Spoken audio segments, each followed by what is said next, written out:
The death of a king is always an event that chroniclers love to describe. Repentance, gold investments, a weeping family, and reverent silence in the halls. In reality, everything is much more prosaic, slower, and dirtier. Ahead of you lies an ironic journey through the dying of Charles IV, a great emperor, not struck down by the enemy's sword, but caught in the sticky routine of a medieval illness. There will be no miraculous healing, no glorious aftermath, no high drama, only slow decay, endless procedures, hypocritical prayers, and the inevitable transformation of a great monarch into mere oblivion. But before you settle in, make sure to like the video and subscribe to the channel, and let me know in the comments which city you're watching from and what time it is for you. I'm really curious to see who's joined us. Now, get comfortable. We're about to begin.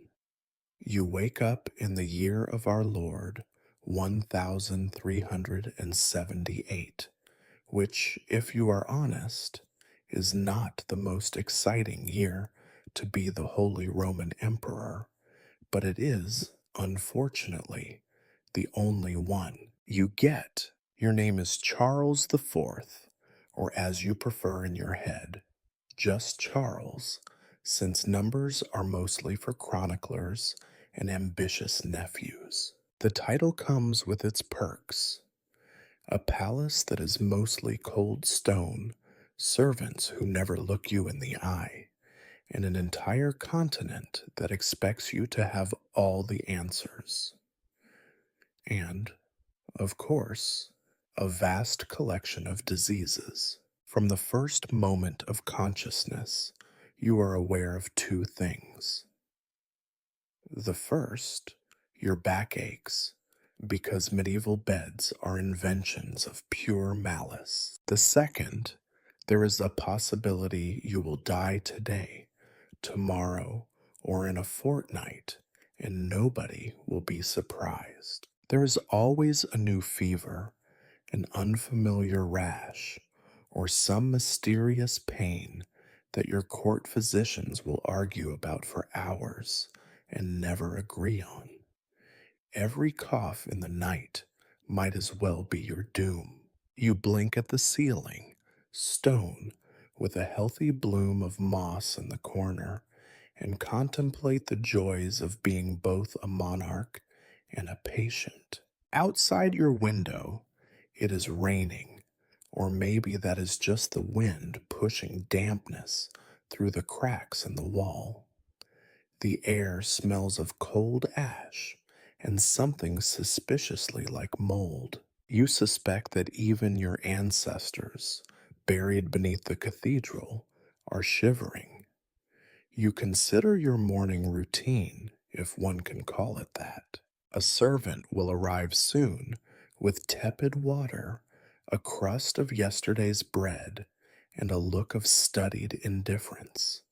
You will nod, say something grand about the affairs of state, and pretend you are not freezing. Later, you will drag yourself out of bed, but for now you lie still and take inventory of your body. 2 arms, stiff, 2 legs, still attached, 1 head, throbbing slightly. Congratulations, you have survived the night. Somewhere in the palace, a bell rings. You wonder if it signals a birth, a death, or just a lost goat. In the 14th century, all three are equally likely. You have been told that the Lord himself watches over kings, but it would be nice if he also sent better insulation. You remember, as you do every morning, that illness is never far. You are monarch in an era where the average life expectancy is a cruel joke and medicine is more performance art than science. You have seen friends, rivals, and even family wither in the space of a month, sweating, trembling, coughing up secrets and blood, and then slipping quietly into the past tense. The day's first visitor will be your physician, who goes by the impressive title of leech. He is neither young nor healthy, which you suspect is an occupational hazard. He will mutter about humors and the imbalance thereof, possibly while holding a chicken over your head. Last week, he recommended you wear red silk next to your skin to prevent the spread of bad air. You suspect he owns shares in a silk merchant. As you stare up at the ceiling and listen to the shuffle of feet in the corridor, you are overcome by a sense of historical inevitability. You, Charles, son of John of Luxembourg, are emperor, at least on paper. In practice, you are a middle aged man with a stiff neck, an unreliable stomach, and the ever present suspicion that somewhere out there, the Black Death is simply waiting its turn. You sigh, the way emperors are expected to sigh, deeply and with a sense of tragic foreknowledge. You close your eyes and imagine another life, perhaps as a baker or a minor scribe, someone whose mornings are spent in quiet anonymity and not in the shadow of mortality. But then, what would history have to say about you? Not much, and that perhaps is the real blessing. The door opens, and a draught of cold air follows your servant in. He bows so low his hair brushes the floor. You nod, suppressing the urge to remind him that the ceremony is pointless. You are all dust in the end. As you force yourself upright, joints popping and muscles protesting, you realize that today, like every day, is a small miracle of survival or a prolonged joke at your expense. Either way, you have awakened a monarch, and that is as much as anyone can ask for in the Middle Ages. If there is one thing you, Charles the Fourth, have learned after decades as both king and emperor, it is that cleanliness is a matter of opinion, mostly other people's. In your world, a good wash is not a daily necessity, but a medical controversy. Some say water opens your pores to evil vapors. Others claim it weakens the body's defenses, and a few radicals whisper that it is, in moderation, tolerable. You have read enough treatises, or listened to enough of them being read aloud, to know that most medieval scholars prefer their monarchs seasoned rather than sanitized. Today, your morning ablutions are an exercise in restraint. A servant enters, carrying a jug of lukewarm water and a rag that may have last seen proper laundering when your father was alive. He pours a trickle into a basin, careful not to let the water slosh too enthusiastically. Water is expensive, after all, and considered dangerous by anyone with enough education to be truly useless. You splash your face, and the effect is immediate. The cold sting, the faint scent of iron and wood smoke, and the realization that your cheek is now the cleanest thing in the room. Soap, as you know it, is a rare and mysterious substance, reserved for washing linen rather than limbs. Your best efforts at personal hygiene involve a brisk rub down with a damp cloth and a whispered prayer that today is not the day a noble guest insists on a close embrace. Your hair, long and streaked with gray, is an ecosystem unto itself. You recall that a barber, a man equally skilled with shears and leeches, last trimmed it during a summer when the rivers did not smell like soup. The less said about teeth, the better. Tooth powders exist, usually made from burned rosemary, mint, or whatever the apothecary can convince you is invigorating. Your breath is less an instrument of diplomacy and more a natural defense against overly enthusiastic courtiers. Your clothes are a study in medieval pragmatism. Fine brocade and velvet on the outside, coarse linen and wool on the inside, and underneath it all, a layer of accumulated history that no amount of rose water can mask. Washing garments is an ordeal requiring buckets, strong backs, and the willingness to lose 3 days to drying. Thus, you own many tunics and change them more often than you bathe, which is to say, infrequently, but not never. The palace built by ancestors with more ambition than sense traps every odor in its thick stone walls. The stables are close enough that a west wind brings reminders of your famous cavalry, and the kitchens, bustling as they are, create a permanent undercurrent of stale fat and overboiled cabbage, incense, smoldering herbs, and perfumed pouches dangle from your chambers like talismans, but mostly they serve as declarations of surrender. Still, you are luckier than most. Peasants, as you are constantly reminded, rarely bathe and often sleep in close company with their livestock. At court, lice and fleas are constant companions, and you are expected to accept the occasional bite as a sign of shared humanity. Only the very rich or the dangerously eccentric can afford baths. And even then, those are public affairs, viewed with suspicion and justified with medical alibis. You remember a time, years ago, when you attempted a modern bath.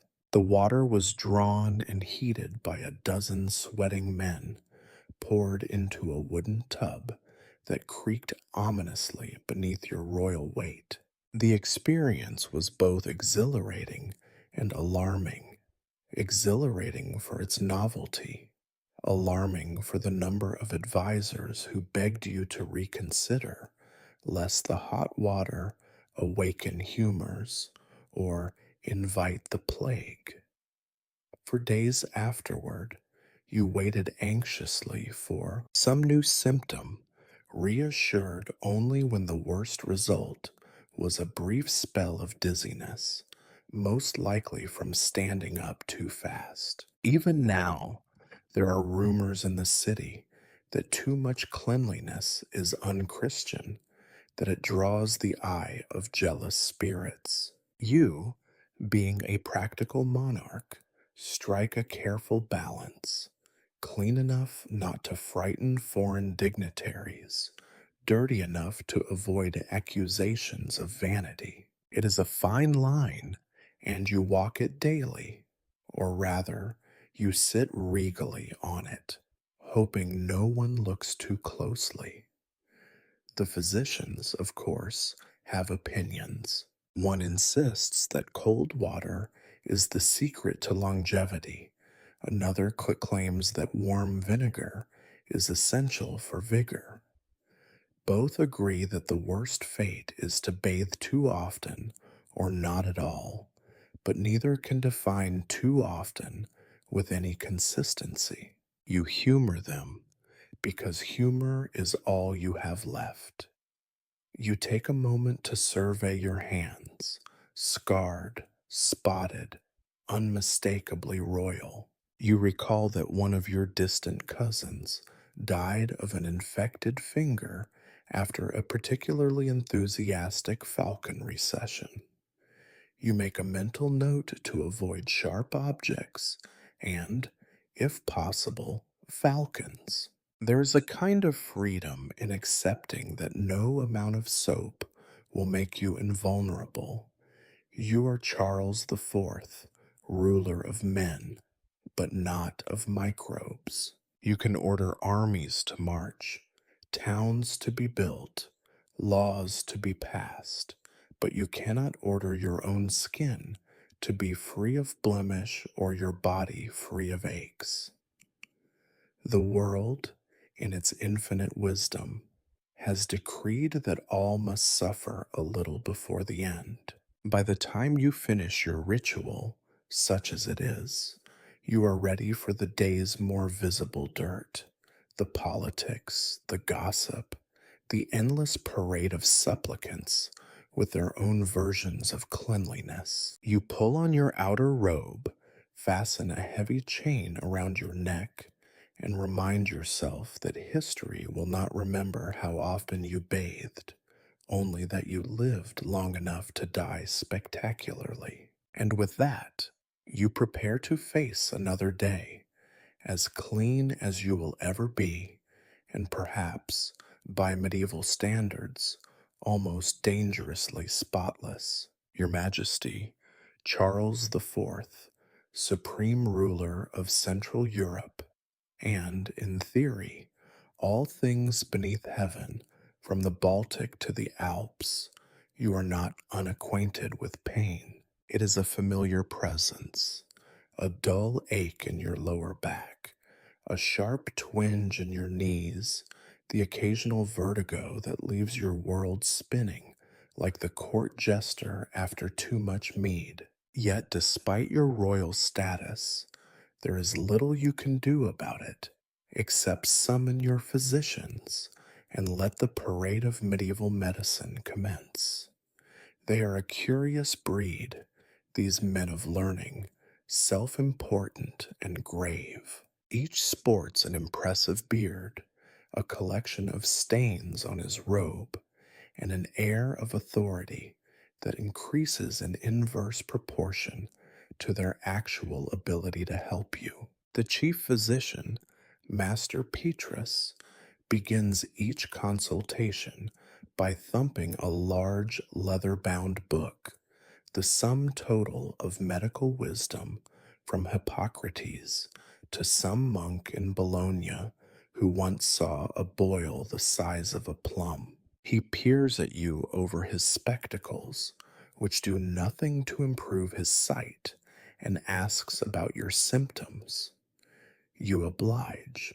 The fever, the sweats, the occasional blood when you cough, the sour taste that lingers after every meal. He nods sagely. You suspect he would nod at any answer, even if you claimed to be turning into a duck. This, he announces, is a clear case of imbalanced humors. It always is.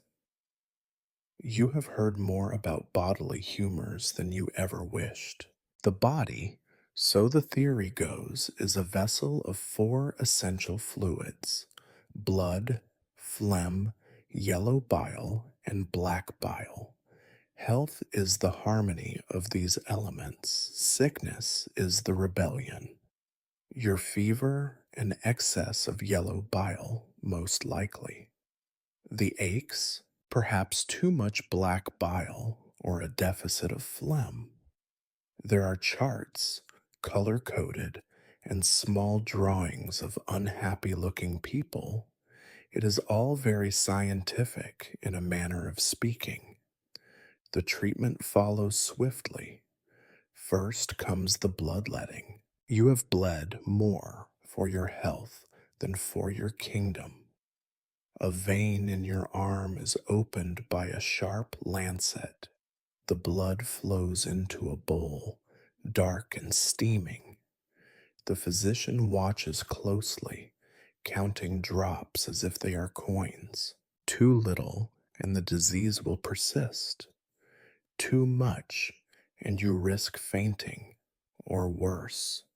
You wonder how many rulers have left this world not through battle, but because of an overzealous leech. After bloodletting comes the purging, an ordeal that requires strong nerves and a sturdy chamber pot. The apothecary prepares a concoction of senna leaves, vinegar, and a generous pinch of something he refuses to name. You drink it because you must, not because you want to. The results are swift, noisy, and according to your physicians, a sign that the body's wickedness is leaving you by the quickest possible route. If by some miracle you survive the purges, the next step is the poultice. Your chest and back are smeared with mixtures of herbs, honey, and, occasionally, animal dung. The smell is memorable, the texture worse. The logic is that disease, seeing the commotion outside, will flee from your body rather than endure another minute in such company. You privately suspect the opposite. Your physicians also recommend amulets. Master Petrus favors a dried toad sewn into a pouch and worn around the neck. His younger assistant, more fashionable, offers a fragment of bone from some minor saint encased in gold filigree. Both are to be worn at all times, lest the spirits become restless. You indulge their superstitions. After all, nothing else has worked. At night, when the fevers rage, your chamber fills with the scent of burning rosemary and the drone of prayer. The doctors debate at your bedside, trading theories like chess moves. Is it the air corrupted by the miasma from the city? Is it a malevolent star? Should you abstain from wine or drink only wine? They consult astrological charts, measure the direction of the wind, even question your dreams. Some treatments are, if possible, even less dignified. Once, you recall, they prescribed a compress of goose fat and garlic for your chest to be applied at midnight while chanting the Lord's Prayer backward. Another time, you were encouraged to drink water in which heated iron had been plunged for strength. Every experiment, every novelty is greeted with solemn hope and, after it fails, with an equally solemn explanation. You have learned through bitter experience that refusal is not an option. To defy the doctors is to risk gossip. The emperor scorns the wisdom of the learned, and so you submit. The worst of it is, some days you actually feel better, as if the treatments have worked, or the disease itself has grown bored and retreated for a time. These moments are fleeting, gone before you can appreciate them. There is, of course, the possibility that your suffering is a punishment. The monks say so, the chroniclers will hint at it, and even your family sometimes looks at you with suspicion. Perhaps you have sinned. Perhaps all illness is a reminder that kings are mortal, and death cares nothing for gold or power or titles.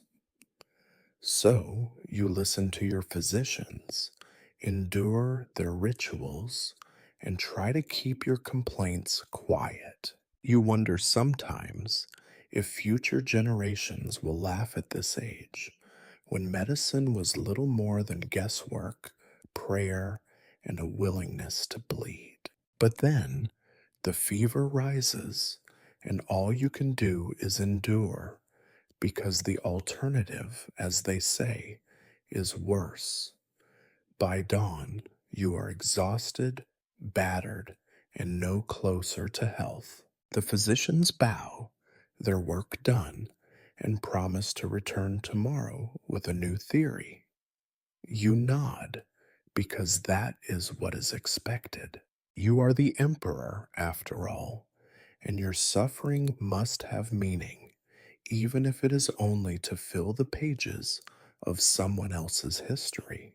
As Charles IV, you are expected to preside over feasts with the same dignity you bring to matters of war and law. The world imagines that a king dines on luxury, each meal a parade of rare delicacies, but your own experience is less the poetry of gastronomy and more the blunt prose of medieval survival. This morning's breakfast arrives on a silver plate that has known better days. Your servants, in their choreographed ritual, set out bread as hard as a bishop's heart, cheese both sharp and suspicious, and a goblet of wine sour enough to make your gums ache. The bread is several days old, its crust stubbornly resisting all attempts at diplomacy from your knife. The cheese, veined and sweating, offers a flavor profile best described as memorable.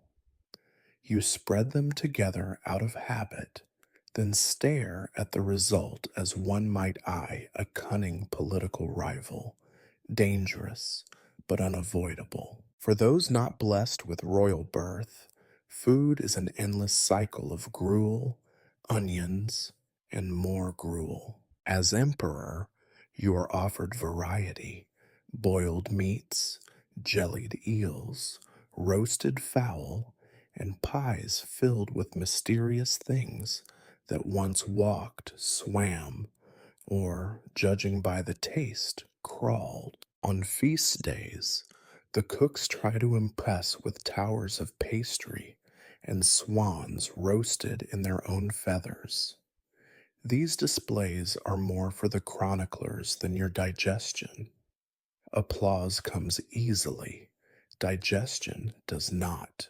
The meats, delivered fresh each day from distant estates, spend the journey contemplating new flavors, namely, those imparted by the heat, the flies, and the cook's imagination. If you are lucky, the worst you will suffer is a grumbling stomach. If unlucky, you will find yourself back in the care of your physicians, enduring another round of purges and prayers. Vegetables are treated with deep suspicion by all but the poorest. To eat raw greens is to risk being thought eccentric, possibly French, or worse. Your cooks stew cabbages, beets, and turnips until they are unrecognizable, then flavor them with enough vinegar to make even the boldest noble weep. Fruit, when in season, is reserved for desserts and always cooked, because everyone knows raw fruit invites illness. Spices, when available, are a sign of power. Your tables bear pepper, cloves, cinnamon, all worth their weight in gold. These treasures, intended to disguise the flavors of age and adventure in your meats, do their best, but the underlying truth remains. A mouthful of stew might contain hints of saffron and traces of something less noble, bone, gristle, or a beak if fortune turns against you. No meal passes without wine or ale. Water, for reasons best left unexamined, is rarely drunk. Your servants pour it from jugs that have not been properly scrubbed in living memory, and its color often resembles weak tea, sometimes with the added excitement of small floating particles. Wine, at least, is honest in its assault on the palate. It burns and stings, but it has the virtue of drowning out the memory of the food. By midday, your stomach is staging a quiet rebellion. You must attend a council meeting, but the gurgling from within is louder than half the arguments. Courtiers offer you candied ginger or little lozenges of honey and mint, medieval attempts at diplomacy between body and soul. You accept these tokens with thanks, knowing that they are as much for their comfort as for your own. At supper, the pattern repeats. The cooks prepare more dishes than anyone can name, each a monument to ambition, if not to skill. Dishes of lamprey, thick pottages, pastries crammed with nuts and raisins, all parade before you. The flavors are bold, the textures unpredictable. Sometimes you chew with care, testing for surprises. More than once, you find the occasional pebble or bit of bone, a reminder that the kitchens are busy places and the cooks often blind in one eye. Afterwards, the stomach aches begin. You try to hide your discomfort, but the symptoms are as familiar as your own crest. There is the slow tightening, the sudden jolt, the question of whether you will be able to keep your dignity or your meal. You excuse yourself, leaving the hall with the slow, deliberate pace of a man determined to project authority, even as he prays for the nearest chamber pot. In the quiet of your rooms, you contemplate the paradox of royal dining. You can command the greatest cooks, the rarest ingredients, the most elaborate recipes, yet your insides remain unimpressed. Food, like power, is both a blessing and a curse. You remember old stories, kings poisoned at feasts, emperors felled by bad oysters, popes brought low by spoiled venison. In your world, the table is another battlefield. You finish the day, sipping yet more wine, wishing for something plain and honest, a bowl of porridge, perhaps, or a loaf of fresh bread. Instead, you are left with a mouth that tingles, a stomach that protests, and a vague suspicion that tomorrow's breakfast will be more of the same.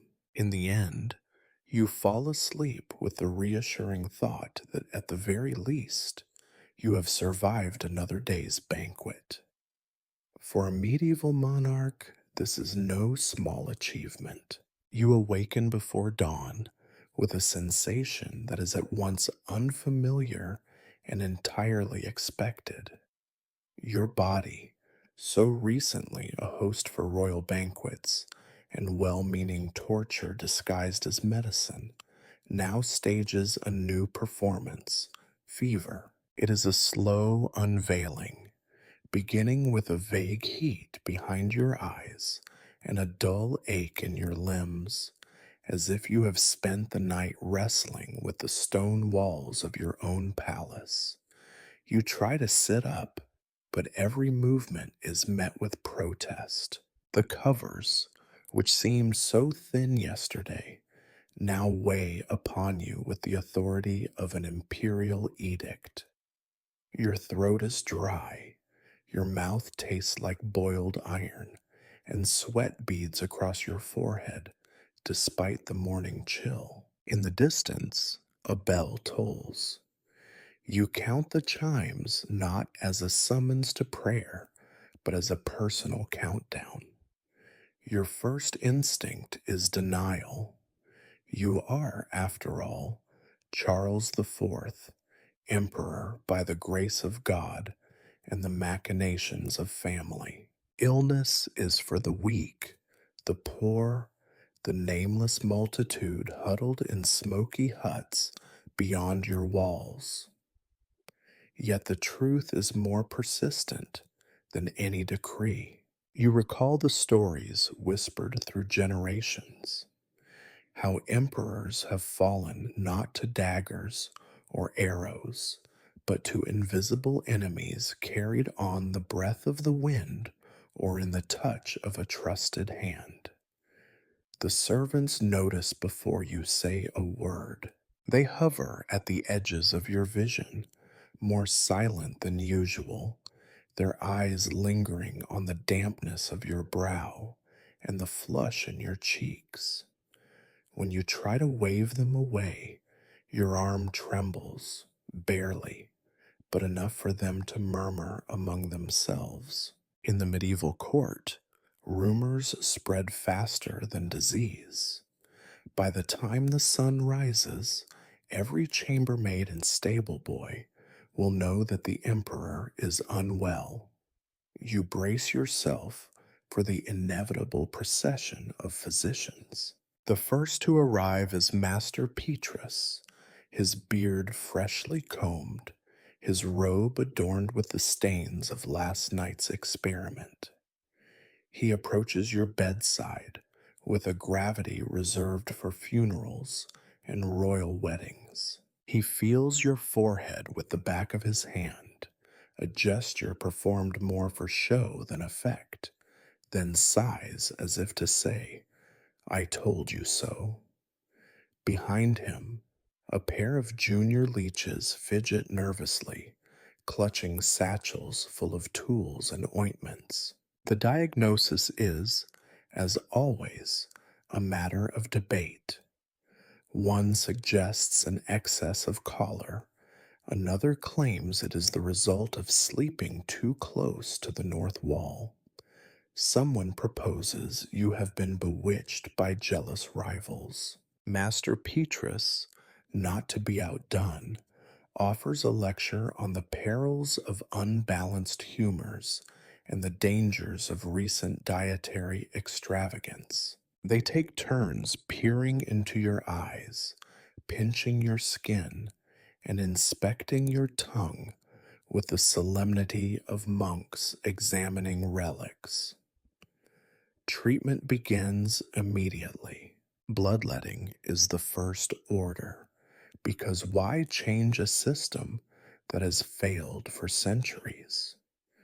The leech's hand is steady, his expression detached, as he opens a vein and lets your royal blood flow into a bowl. You watch the dark stream and feel lighter, but not in a way that inspires confidence. The room spins, your vision narrows, and you wonder if you are witnessing a cure or merely an ancient ritual played out for its own sake. The second act is a bitter draught of herbs, forced down your throat with the promise of relief. The taste is unforgettable, acrid, sharp, with undertones of what might be wormwood and despair. You swallow, because to refuse is to invite further speculation. Rebellion against one's own doctors is, after all, a political act. A poultice follows, smeared across your chest and reeking of onions, garlic, and old ambitions. The air is thick with the scent of burnt rosemary, and you try to focus on the patterns in the ceiling rather than the waves of nausea rising from within. Between treatments, you drift in and out of fevered dreams. In one, your ancestors parade before you, their faces stern and disappointed. In another, you stand before a crowd, naked except for a crown of thorns, while your courtiers turn away in disgust. Each time you wake, you are more exhausted, as if the fever is draining not only your strength, but your dignity. The day blurs into evening. Courtiers come and go, each eager to offer sympathy, and more importantly, to be seen offering it.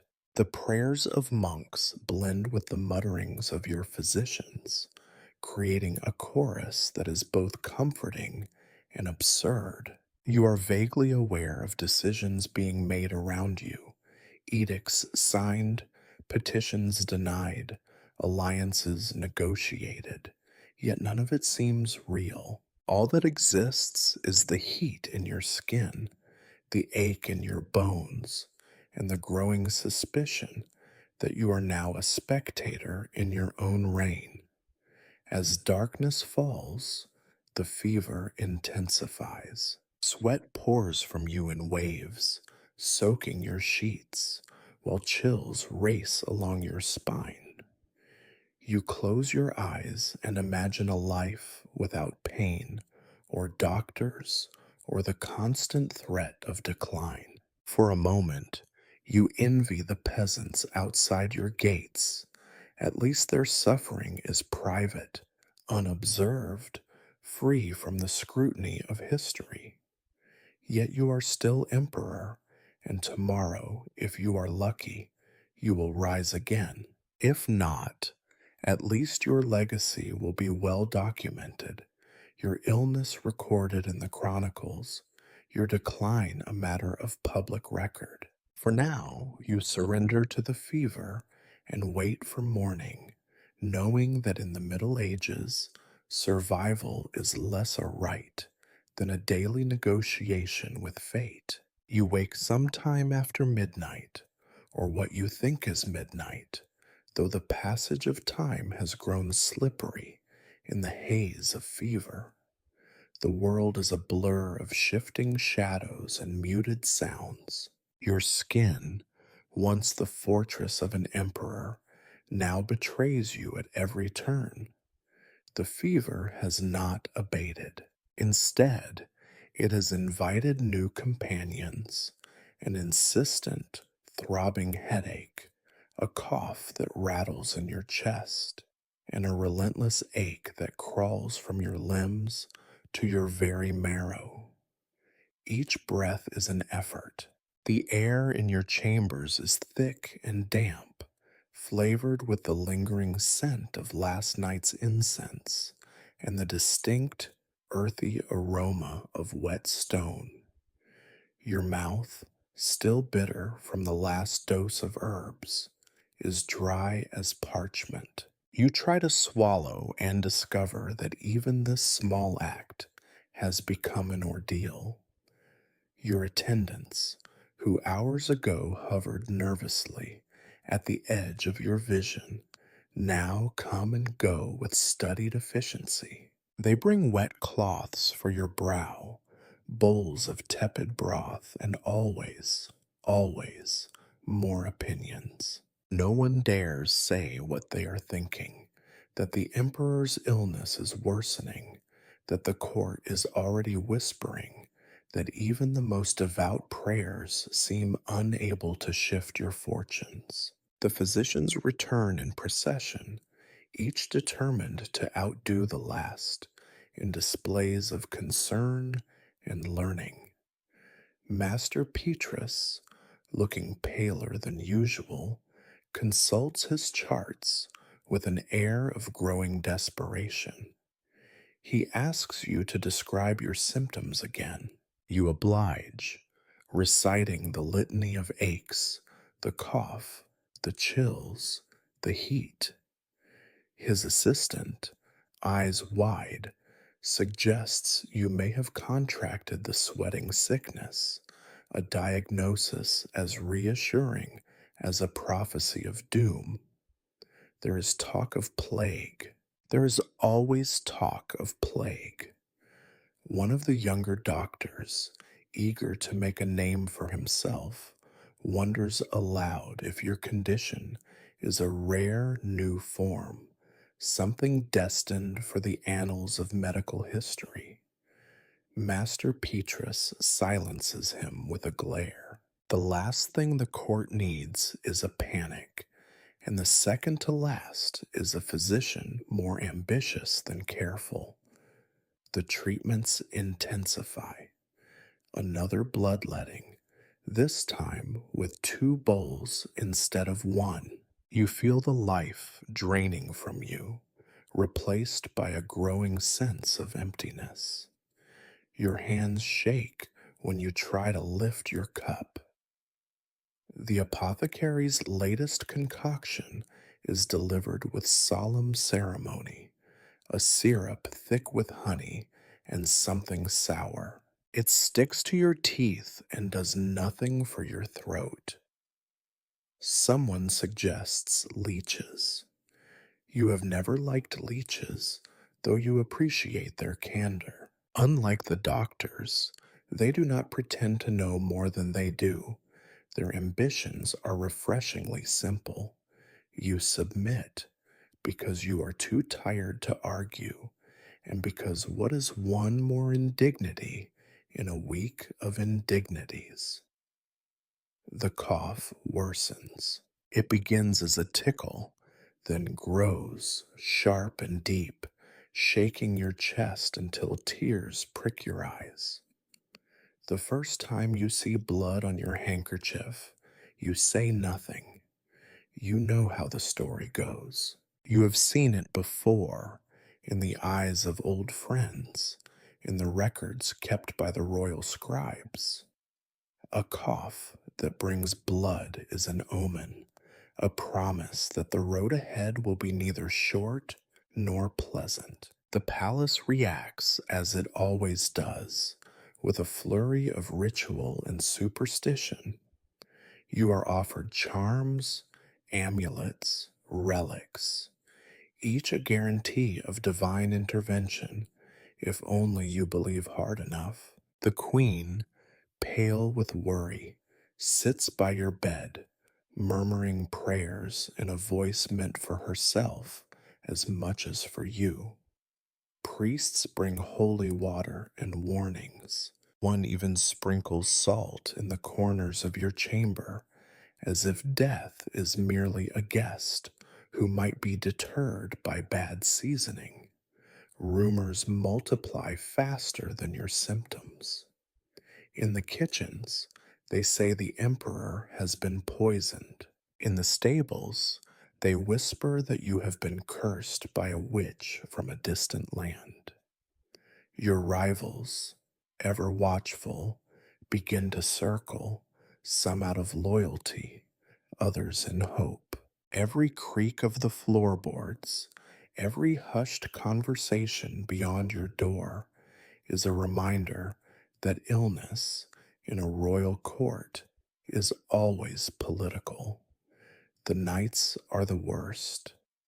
The darkness amplifies your pains, turning every ache into a premonition. You dream of rivers flooding their banks, of fields swept by fire, of a crown heavy as lead pressing down on your brow.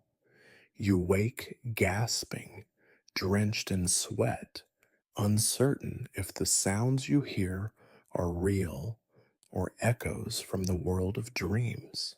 And yet, you endure each morning. You find yourself surprised to have survived the night. Your body, battered and besieged, clings to life with a stubbornness that defies your doctors, your rivals, and sometimes even your own wishes. The symptoms multiply, as if determined to remind you every hour that you are not immortal. By the end of the week, you have surrendered to a new routine: bloodletting at dawn, bitter herbs at midday, prayers at dusk. The physicians grow quieter, their optimism faded, their theories fewer. They exchange glances over your bed, speaking more with their eyes than their words. You know what they are thinking: that the disease is winning, that their art is useless, that all that remains is to wait and watch and record. But you are Charles the Fourth, and kings do not go gently. You grit your teeth, swallow another mouthful of vile medicine, and prepare yourself for the next round. The symptoms may multiply, but so does your stubbornness. For now, that will have to be enough. Sickness, you are discovering, is never a solitary business for an emperor. As Charles the Fourth, you find that your fevered decline is, in fact, a public event, a pageant in slow motion, starring your fragile body and a cast of dozens, each with their own reasons for attending. Even at your weakest, you are never alone. There is always someone watching, whispering, calculating what your illness might mean for their own fortunes. The parade begins with the court itself. Your advisors, ever alert to shifts in power, take up stations outside your bedchamber like carrion birds on a battlement. The more devout offer prayers and pious platitudes, the more pragmatic discuss contingency plans in voices pitched just low enough to be plausible deniability. Each offers you hopeful glances that mask the careful appraisal behind their eyes. How pale are you this morning? How thin? How much longer will they need to keep up appearances? Your family are next, performing their roles with the weary discipline of those who have seen this drama before. The queen sits at your bedside, white-knuckled hands twisting her rosary, eyes rimmed red from lack of sleep, or perhaps from trying not to think too far ahead. Your sons, arrayed in somber finery, do their best to look concerned, though you catch them sometimes exchanging glances, measuring their futures in the length of your breaths. Daughters and daughters-in-law gather in corners, voices low, debating which saint's relics might still have a little magic left to spare. The clergy visit in regular shifts, for nothing so pleases the chroniclers as an emperor surrounded by priests. They offer unending masses and muttered blessings, parading relics of ever more obscure saints through your sick room. One particularly enthusiastic friar waves a femur bone with such vigor that you half expect him to start an exorcism. You humor them all, nodding through prayers, letting them dab your forehead with holy water, tasting every strange smelling oil and dust they press upon you. Your household staff suffer with you, though in their own, more practical way. The chief steward draws up new inventories each morning, adjusting the household's wine and candle rations, as if the fate of the empire depends on the right balance of claret and beeswax. The cook, suspecting your illness may be her fault, takes to sending special broths and bland pottages, each less appetizing than the last, but always accompanied by a look of earnest hope. The stable master, when he thinks no one is listening, prays aloud for your recovery. After all, new rulers sometimes bring new favorites, and horses fare poorly in such times of uncertainty. As for the nobility, they flock to your palace in growing numbers, compelled by equal parts loyalty, curiosity, and the keen scent of opportunity.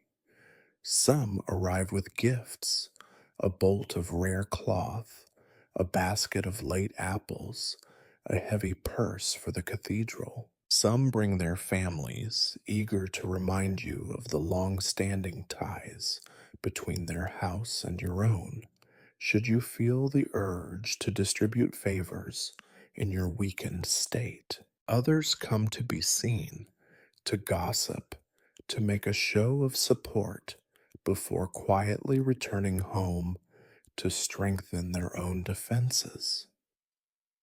Every day brings new faces, new alliances forged and broken in whispered conversations just beyond your door. Yet, despite the constant presence of others, there is a loneliness to sickness that not even a room full of courtiers can dispel. You listen to their voices rise and fall, a chorus of concern and calculation, and realize that your suffering is both a spectacle and a warning. Here, in these chambers, the boundaries between compassion and ambition blur until even you can no longer tell the difference. At night, the palace quiets, but your company lingers. Candles gutter in the corners as your family takes turns at your side, drifting between wakefulness and exhausted sleep. The queen murmurs prayers, her hand cool on your brow. Your son's footsteps echo in the corridor, their voices hushed as they rehearse the politics of a world in which you are no longer present. Servants tiptoe through the shadows, checking the fire, adjusting your covers, fetching yet more potions and cloths. There are moments, half dreamed, when you imagine the suffering is shared, that for a brief spell, all these people are united by something deeper than fear or ambition. But dawn always reveals the cracks. The servant's anxious glance, the priest's distracted mumbling, the advisor's urgent whisper. Each is here for you, but each is here for themselves as well. You come to understand that for a king, illness is not just at a private trial, but a crucible for the entire realm. Your pain is measured and weighed by every soul in the palace. Every cough, every shudder, every sign of improvement or decline is magnified, interpreted, spun into rumor and prophecy. Your suffering is the pulse by which the future of the empire is measured. Still, you endure as much for them as for yourself. After all, nothing unites a kingdom quite like a king on the edge. There are, you learn, more remedies in heaven and earth than are dreamt of in your physician's philosophies. As your fever clings like a second cloak and the pain grows stubborn, your world becomes an endless parade of ritual, charm, prayer, and hope. If medicine cannot save an emperor, perhaps faith or fear will. Your days and nights dissolve into a kind of medieval liturgy, each hour governed by superstition and the uneasy hope that divine intervention can be coaxed from heaven. If only the correct formula is recited, the right saint invoked, the proper relic waved. There is always something to recite, sprinkle, or tie around your wrist. If belief alone could cure you, you would rise from your bed singing hymns. The clergy are tireless. Monks and friars rotate in shifts, chanting psalms until their voices crack. The bishop leads processions through your chambers, swinging incense so thick you sometimes wonder if your soul will choke before your lungs. Priests sprinkle holy water over you, the walls, your bedding, even the chamber pot. Relics arrive daily, splinters from the true cross, feathers of the archangel, a bottle said to hold a martyr's tears. Each is accompanied by its own ritual, its own set of whispered promises. You, Charles IV, become a living reliquary, a vessel for all the hopes and fears of your court. Each relic is pressed to your forehead, each prayer whispered into your ear, each saint invoked on your behalf, no matter how obscure. You wonder if heaven is growing tired of hearing your name. Not all remedies come from the church. The palace fills with folk healers and wise women, each with her own arsenal of amulets and incantations. A matronly herbalist insists that a necklace of garlic bulbs will drive out sickness. A toothless peasant woman brings a bag of dried toads to be hung above your bed to absorb evil spirits. Another suggests you sleep with a knife beneath your pillow to ward off demons.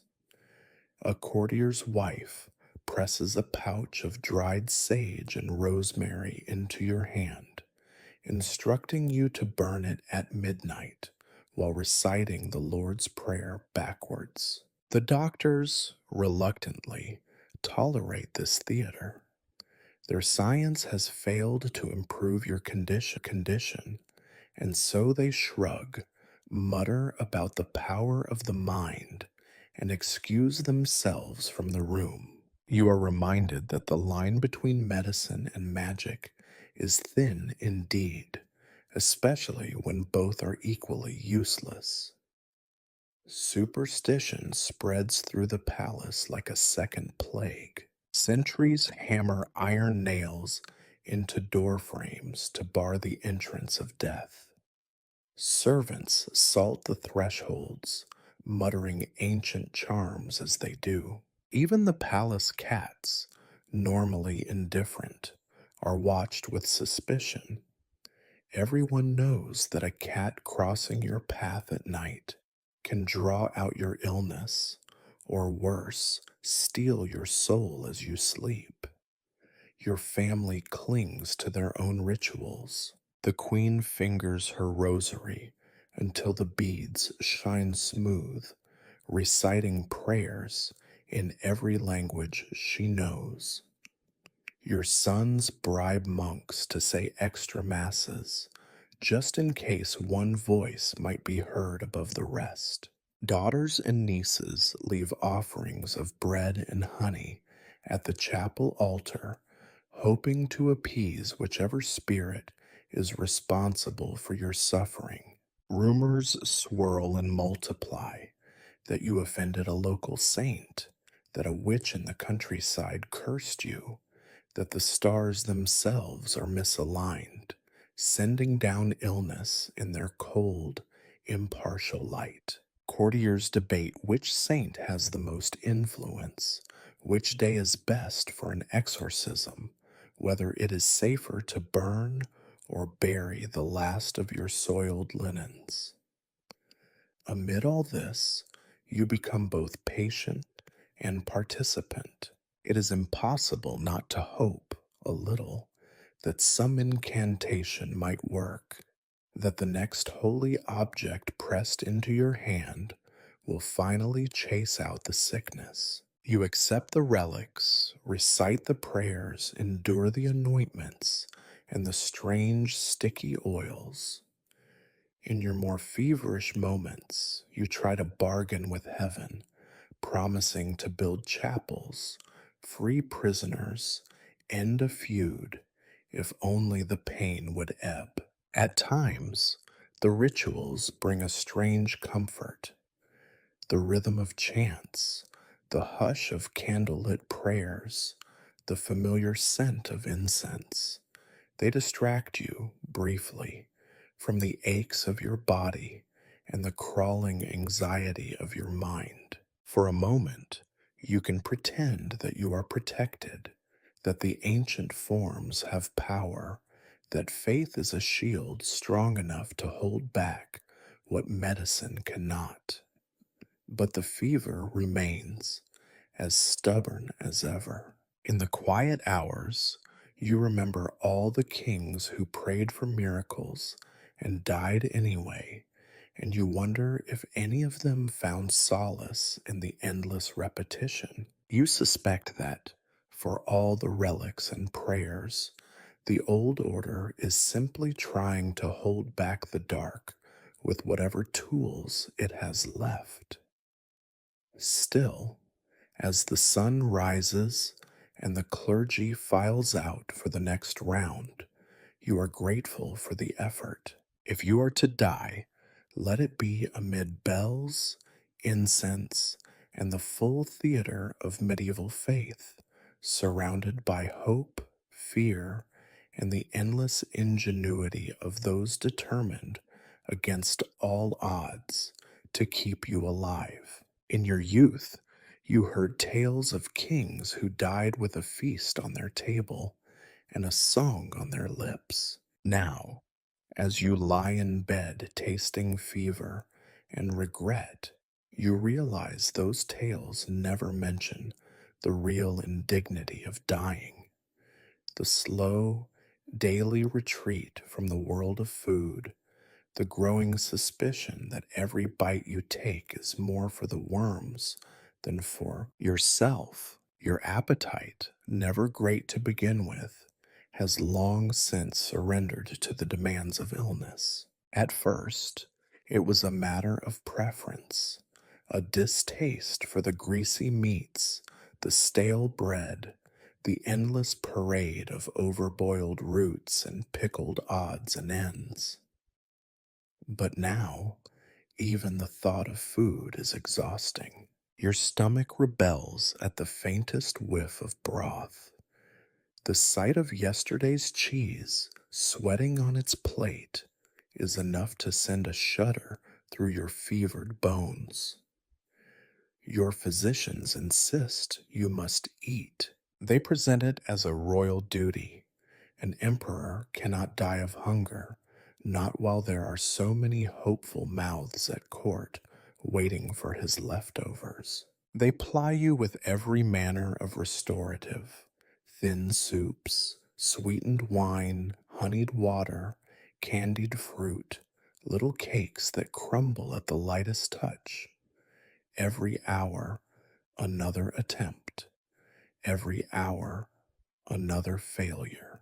The cook, whose pride has already been battered by weeks of watching her work go uneaten, redoubles her efforts. She sends dishes meant to tempt the dying: roasted squab, potted eel, white bread soaked in milk and cinnamon. A pudding of almonds and rosewater arrives, adorned with delicate slivers of candied orange peel, a recipe borrowed from distant Venetian merchants, meant to impress. Each dish is delivered with hope, presented with ceremony, and left to cool at your bedside until even the flies lose interest. Your attendants hover, eager for any sign of success. If you manage to choke down a spoonful of broth, a sigh of relief spreads through the room, as though you have just bested the Mongols at the gates. If you push the tray aside, faces fall and whispers begin anew. Surely there is some charm, some herb, some ancient recipe that will turn your appetite around. But food has become not nourishment, but torment. Swallowing is an effort, each mouthful dragging past a throat made raw by cough and fever. Your taste has vanished, replaced by a dull, metallic tang that clings to your tongue. Sometimes, in a moment of distraction, you forget and try a bit of something: a cube of cheese, a slice of poached pear, only to gag as your body rejects the offering. The world around you seems designed to taunt the sick. Every corridor carries the sense of life. Roasting meat in the kitchens, fresh bread cooling in the halls, wine being poured in the great hall for yet another dinner you will not attend. Once you would have taken comfort in these signs of order and plenty. Now they are reminders that you are slipping away from the world of the living, leaving your share behind for those with better stomachs. As your body weakens, you lose not only appetite, but flesh. Your face grows hollow, your hands thin, knuckles showing through skin like knots in old wood. The court tailors, always keen to flatter, remark on how your robes hang more elegantly. You recognize their lie and are too tired to care. The mirrors, when you bother to look, show a stranger. Eyes sunken, lips cracked, cheeks shadowed in purple. The whispers grow bolder. Courtiers remark, with an air of gentle concern, that you have become refined, delicate, almost angelic. You hear the word wasting spoken when they think you sleep. Your sons argue quietly at first, then with rising urgency about what to do if you refuse nourishment entirely. A priest, summoned by your worried queen, mutters about spiritual fasting, but you see the worry in his eyes as he watches your spoon go untouched. You begin to resent the food. Each new dish brought to your bed feels less like comfort and more like a threat. Eat or be seen as surrendering. Eat or admit defeat. Each meal becomes a test of your willpower, and each failure brings the court one step closer to acceptance that you are not long for this world. The bread you cannot chew, the wine you cannot swallow, the honeyed cakes that melt untouched, these will outlast you, reminders of a body's betrayal. Late at night, when the palace is quiet, you consider the simple truth that no one dares speak aloud. The worms are patient. In time, all food is theirs, and in every effort to delay that end is only a brief detour. The delicacies set before you now are little more than an appetizer for your final feast, when flesh and bone themselves become nourishment for the earth. You wish you could say this revelation brought you peace, but mostly it brings a weary sense of irony.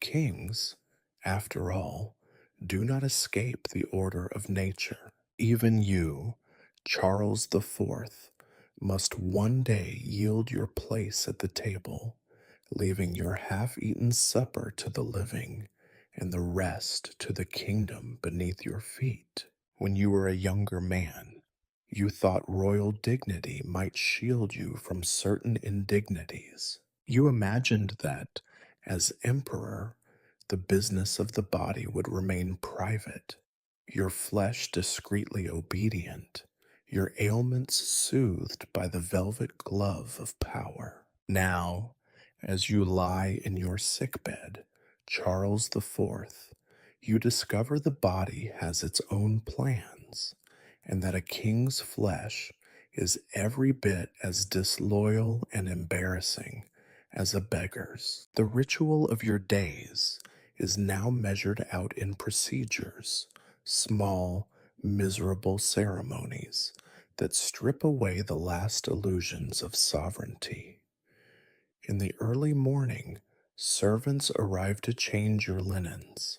They do this with as much discretion as possible, but you cannot help but notice the sidelong glances, the whispered instructions, the faint grimaces when a wound is uncovered or a stain proves stubborn. You try to look away, feigning interest in the stonework above your bed, while your body is shifted, wiped, and wrapped with clean cloth. No tapestry of statecraft or pious ritual could rival the choreography of four determined valets battling with sweat soaked sheets and the slippery skin of the ailing. Your physicians descend soon after. Today's innovation is vinegar, a basin of it, tepid and pungent, to be dabbed on your brow and chest, then, for good measure, on your feet. The theory is that vinegar will draw out the poison in your humors, and at the very least, it will make you smell faintly like a salad. The sensation is cold, sharp, and wholly ineffectual, but the doctors nod at one another as if a great breakthrough has been achieved. You are instructed to breathe deeply and thank Providence for this blessing.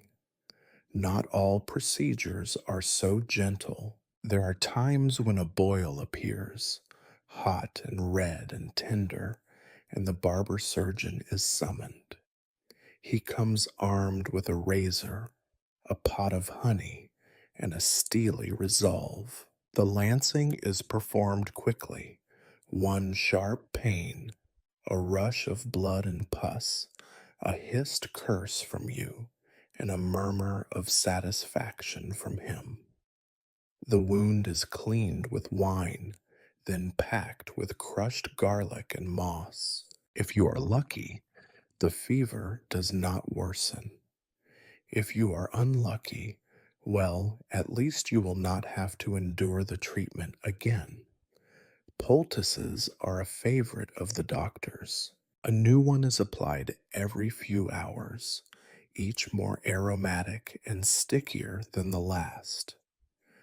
Some are made of herbs, others of ground up insects, and one, memorable for all the wrong reasons, is crafted from fresh sheep dung and mashed fig.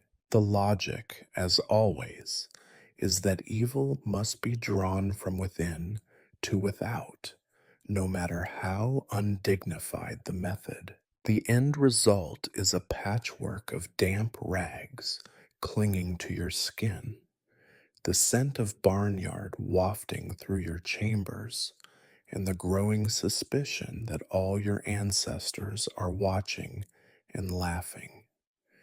At intervals, enemas are proposed.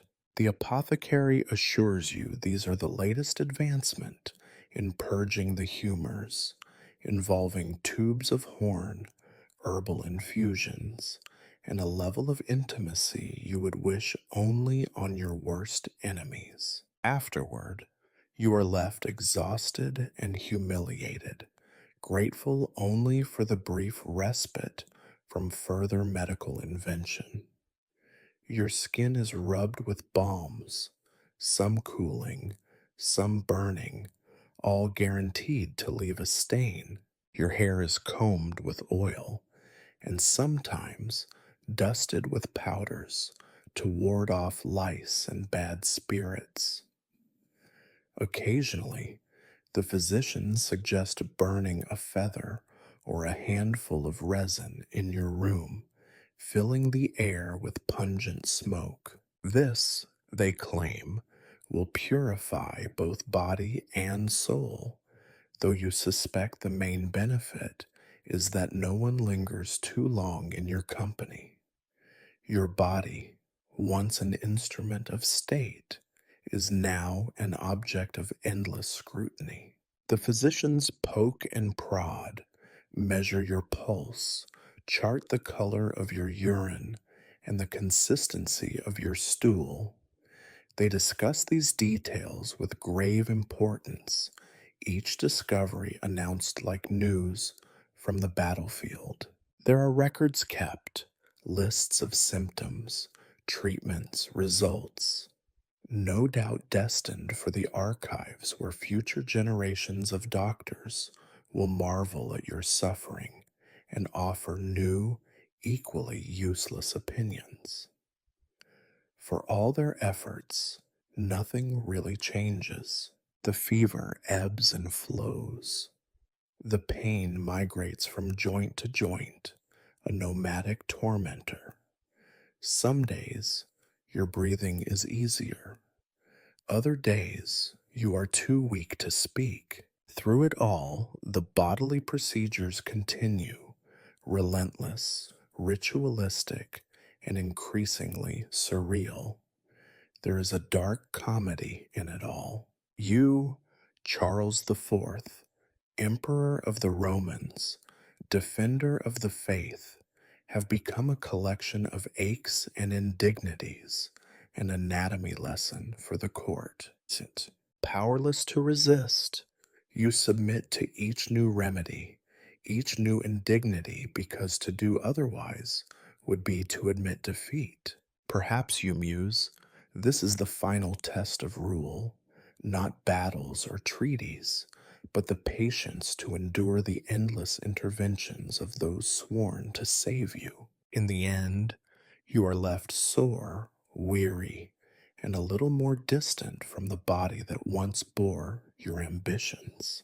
The doctors congratulate themselves on your fortitude. The servants murmur their sympathy, and the great world outside your window rolls on, oblivious to the vinegar, the poultices, and the endless humbling dance of dying. If you thought that sickness might grant you a respite from the demands of statecraft, you were gravely mistaken.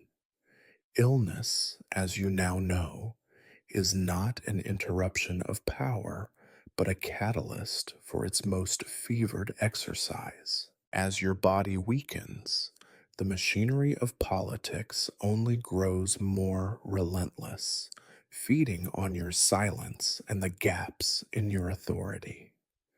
The first and most loyal to appear are your counselors, their faces arranged in masks of concern.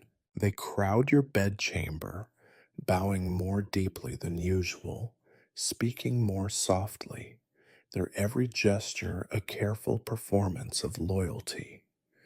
They ask after your health in voices trembling with sincerity, yet you hear the urgency behind their words, the need for signatures, judgments, decrees. The empire does not pause for your fever. Laws must be reaffirmed, taxes levied, treaties sealed. You scrawl your name where they point, the pen heavy in your shaking hand, the ink smudging as you cough. Your illness becomes a theater of influence. Every noble, every bishop, every ambitious courtier senses the shifting balance. Old alliances are quietly reviewed. The cautious begin to hedge their bets. The bold, scenting opportunity, whisper new schemes. The corridors outside your chamber buzz with intrigue. Trusted advisors and former rivals cross paths, exchanging rumors, testing the strength of your rule by the sound of your breathing and the length of your silences. Your sons, who once waited patiently in the wings, now circle with increasing anxiety. Each visit to your bedside is laden with the weight of inheritance and expectation. They bring you news, some real, some invented, of discontent among the barons, of murmurs from distant principalities, of the ever present threat of unrest. They jockey for favor, for a word of encouragement, for a hint of who you might trust with the keys to the treasury or the command of the army. Even your physicians become political actors, their diagnoses shaped by the demands of the court. A slow recovery is good news for some, a tragedy for others. A sudden downturn is an opportunity, an excuse to press their own candidate for regent, or to hint at the need for new advisors entirely. They confer with counselors behind closed doors, reporting your progress, or lack thereof, with just enough ambiguity to keep everyone anxious. Diplomats from distant courts arrive, bearing gifts and condolences. Some offer prayers for your swift recovery. Others, less diplomatic, begin negotiations with your sons and ministers as if you were already entombed. The letters pile up, missives from popes and princes, expenses, petitions from cities, demands from creditors. The world, it seems, is eager to imagine a future in which you play no part. And then there are the spies. Every word uttered in your chamber, every groan of pain, every half remembered sentence muttered in fever is carried out and spun into rumor. Rival kingdoms send their own observers, lurking at the edges of court, reporting on the color of your cheeks and the vigor of your voice. One day, your attendants swear you are improving. The next, they report that you have not spoken since sunrise. Truth and fiction become interchangeable, woven into a tapestry of intrigue that even you can no longer unravel. The queen, caught between grief and duty, tries to shield you from the worst of it. She dismisses petitioners, redirects courtiers, and insists on silence when the political noise grows too loud. Yet even she cannot keep the world at bay. Your illness is public property now, a stage upon which everyone acts out their fears and ambitions. There is an irony to it all. As your body diminishes, your significance grows, transformed from ruler to symbol. Your every cough or sigh is interpreted, your pallor studied like an omen. When you manage a rare moment of lucidity, you realize how quickly the business of the empire pivots from your hand to the hands of those waiting at your bedside. You try to speak, to remind your counselors of old promises, to caution your sons against rashness, but your words are lost in the haze of illness. Decisions are made, alliances struck, futures mortgaged in your name, all while you stare at the ceiling, counting the cracks, half listening to the drone of voices you can no longer distinguish. The weight of the crown is heavier than ever. It presses on you even now, invisible but inescapable, its demands unrelenting. You are the emperor, but you are also the center of a storm. Your decline a signal for the great game of succession and survival that plays out just beyond your reach. As night falls, the whispers intensify. Tomorrow, they say, might bring a change, another day of struggle, another test of patience, another chance for the ambitious to edge closer to the throne. You close your eyes and wonder whether you are still ruling or simply being ruled by the hungry world around you. You would think that sickness might grant you rest. If nothing else, the exhaustion would force your body to surrender to sleep. Yet as the days of fever stretch into weeks, you discover the true medieval curse is not dying, but lying awake through the slow unraveling of every night. The palace sleeps fitfully, if at all, and so do you. The evening begins with rituals. Your sheets are changed, or at least the worst of the damp ones replaced. The chamber is doused with incense, until it is difficult to tell whether you are breathing rosemary or simply hallucinating it. A procession of priests and monks, those tireless guardians of your soul, shuffle in to whisper prayers over your restless form, each taking care to pause at your brow as if a well placed benediction might encourage a miracle. You lie still, eyes closed, trying to will yourself into the arms of sleep. But the body, ever contrary, has other plans.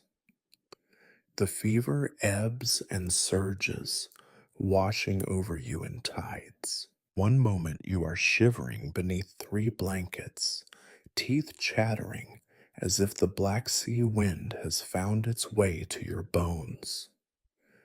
The next, you are slick with sweat, covers kicked to the floor, chest heaving as if you are drowning on dry land. Every sound is amplified by the night. Somewhere in the corridor, a servant drops a candlestick and curses, quickly smothering his voice. In the courtyard below, horses stamp and whicker, their restlessness a distant echo of your own. Floorboards groan as courtiers pace in the dark, their conversations reduced to urgent whispers and the soft scrape of leather boots. You count the hours by the bells, matins, lauds, prime, each tolling from the chapel tower to remind you how slowly time can crawl. In between, you listen to the rhythm of your own breath, sometimes slow and steady, more often broken by a cough or the sharp catch of pain that draws tears to your eyes. The darkness offers no comfort. If anything, it sharpens the edges of your fears. Every ache becomes a symptom, every twinge a warning. Your mind, unmoored from sleep, begins its nightly wanderings. Faces drift in and out of memory. Your father's stern gaze, your children's anxious eyes, friends and rivals long since lost to history. Old mistakes replay themselves unbidden. You recall words you wish you had spoken, decisions made in haste, apologies never offered. Regret, it seems, is a more persistent companion than even the most attentive physician. Sometimes you dream in fits and starts, strange feverish visions in which the court is transformed, a parliament of animals debating your succession, a hall filled with faceless courtiers who turn their backs as you enter. You awaken from these nightmares only to find the room unchanged. The same shadows, the same flickering candle, the same oppressive silence. The doctors, summoned at all hours, can offer only more of the same. They fuss with your pillows, adjust your covers, offer potions that promise rest, but deliver only further confusion.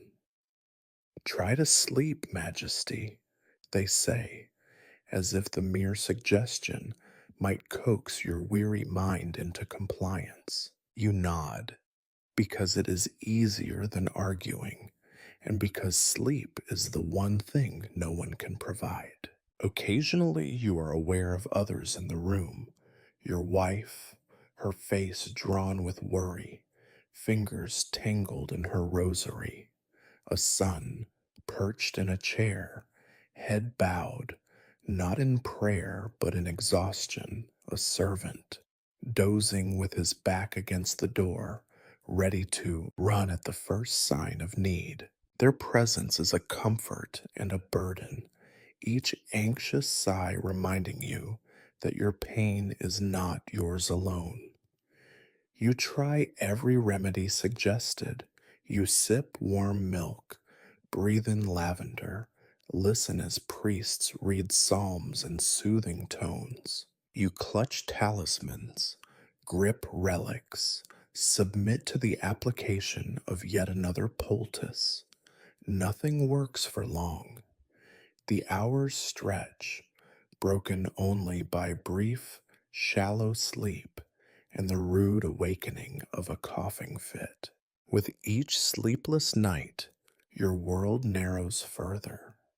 You mark time by the approach of dawn, waiting for the pale light to slip through the shutters and signal another day survived. The shadows in your room recede, but the exhaustion lingers, heavier than ever. You envy those who can sleep, even for an hour. You wonder how many more nights will pass in this half lit purgatory before either healing or oblivion takes you. By morning, you are a little weaker, a little more resigned.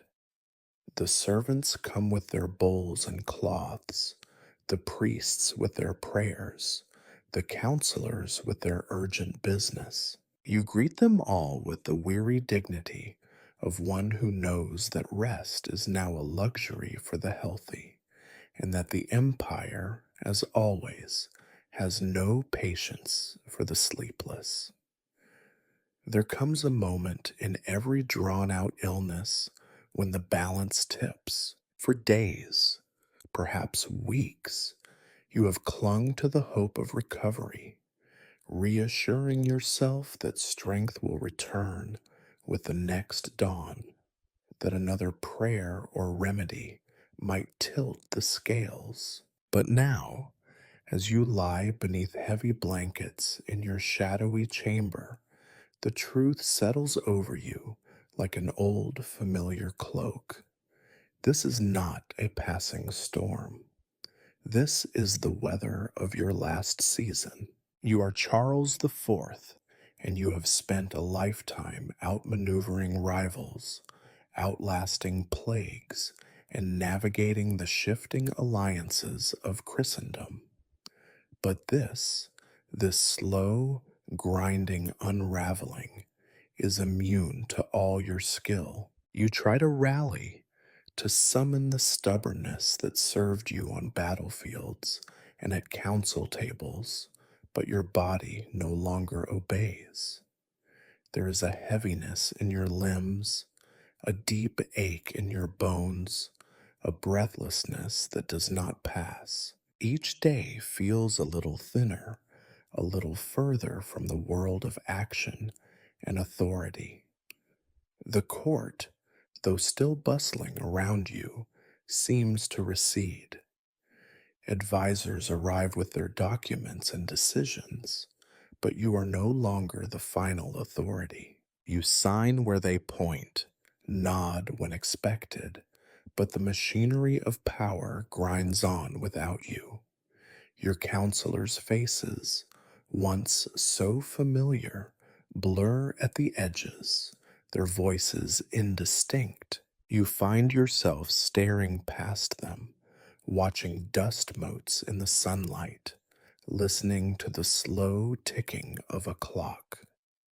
The empire, you realize, has already begun to move on. The physicians, once so certain, grow quieter each day. Their optimism has faded, replaced by a grave professionalism. They no longer argue over treatments.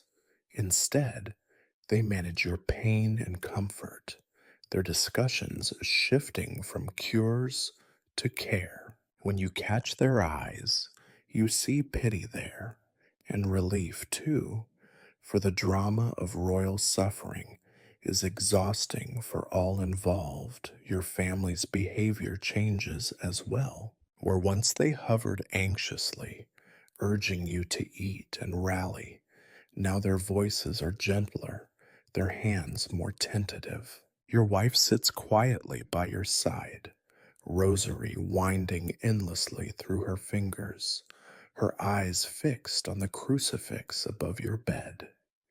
Your sons, grave and silent, take turns reading prayers aloud, their voices trembling when they think you are asleep. You wish you could reassure them, but words come with greater effort now. And anyway, what comfort could you offer that they do not already know? At night, you lie awake and listen to the sounds of the palace, footsteps in the hall, the murmur of servants, the faint ring of bells in the distant chapel. The world beyond your walls continues as always. Cooks preparing meals, horses stamping in the stables, fires crackling in distant hearths. You think of all the mornings you woke to the promise of another day's work, another struggle, another meal, and marvel at how quickly such things can fade into memory. There is a strange peace and acceptance, a clarity that comes with relinquishing the pretense of control. You begin to notice details you never saw in healthier days. The play of sunlight on the floorboards, the pattern of rain on the window panes, the subtle shifting of shadows on your ceiling. Your world contracts, but it sharpens, too. Small comforts matter more now. The coolness of a damp cloth, the warmth of a loved one's hand, the cadence of a familiar prayer. You find yourself thinking less of what you will miss and more of what you have already lived.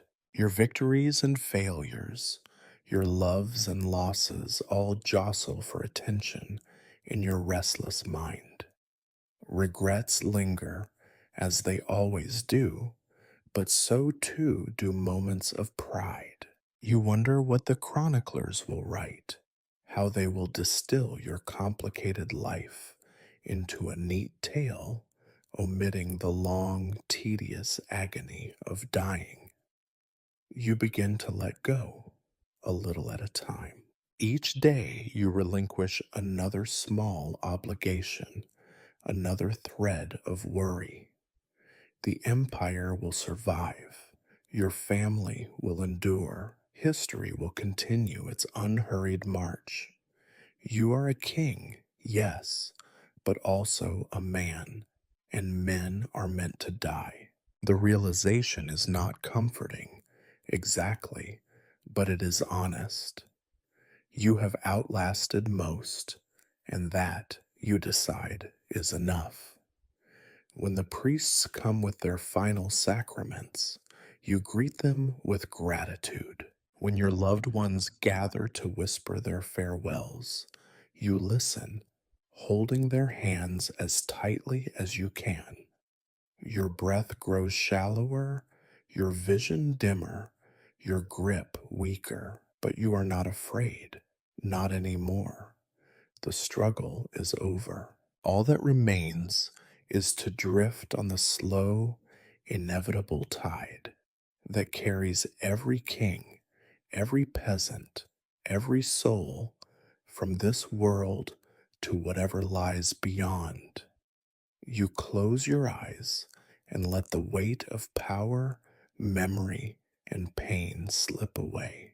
For the first time in weeks, you sleep, truly sleep, accepting the final, universal peace that has always been waiting just beyond the horizon of hope. Acceptance, you discover, is never complete. There are days, moments, hours, sometimes whole sleepless nights, when the slow comfort of surrender unravels and you are left raw and restless, face to face with fear. You are Charles the Fourth, Emperor by God's grace, and yet in these small hours you are only a man, staring into the abyss of what comes next. Despair is patient. It visits quietly, slipping through the cracks in your stoic mask. Sometimes it arrives as a memory, sharp and sudden, of a time when you were strong and certain, when your word alone could change the course of armies or bring peace to a fractious realm. Sometimes it is the simple animal terror of pain that will not end, of breath that comes hard and shallow, of a body turning traitor with every fresh shudder and cough. The worst of it is the doubt. You have lived in a world where faith is not merely belief, but a requirement, a public performance. You have endowed cathedrals, founded monasteries, filled chapels with gold and relics, each act a testament to your piety, or at least your fear of damnation. But now, when prayers are most needed, you find your mind wandering in darker directions. What if the priests were wrong? What if there is nothing after, or worse, something you have not prepared for? The rituals continue, but your heart sometimes fails to follow. Yet faith, like despair, is stubborn. It returns again and again, a slow tide that never truly recedes. Sometimes it is brought to you by others, the priests and monks who keep vigil at your bedside, their words a steady hum in the background of your suffering. Sometimes it is the quiet devotion of your wife, who kneels each night in prayer, asking for miracles on your behalf. Sometimes, unexpectedly, faith comes from within, a memory of childhood, the comfort of old prayers repeated until their words blur into music, a fleeting sense of peace that arrives just as you are certain you are alone. The rituals are unceasing. Every day, priests gather around you, murmuring litanies, anointing your brow with oil, pressing the Eucharist to your lips. You try to focus, to believe that these sacraments matter, that forgiveness is still possible. Sometimes, as the incense swirls and the candles gutter, you do believe, or at least you want to. Other times, the voices seem far away, and you are left with only the sound of your own breath and the restless thoughts that chase each other in the darkness. Your family's faith both comforts and unsettles you. You see the hope in their eyes, their frantic bargains with heaven, their determination to believe that God will spare you if only they pray hard enough. You wish you could protect them from disappointment. You wish you could share their certainty. Instead, you nod and murmur reassurances, letting them hold your hand, their prayers becoming your last armor against the unknown. Despair creeps in through the little failures. You reach for water and spill it. You try to speak and find your tongue heavy and slow. You wonder if you are being punished, not for any one sin, but for the sum of them, the petty cruelties and pride and compromises that come with a lifetime of rule. You fear the judgment of God, but sometimes, even more, the judgment of those you leave behind. Yet each time, despair threatens to overwhelm you. Faith, yours or another's, reasserts itself, however faintly.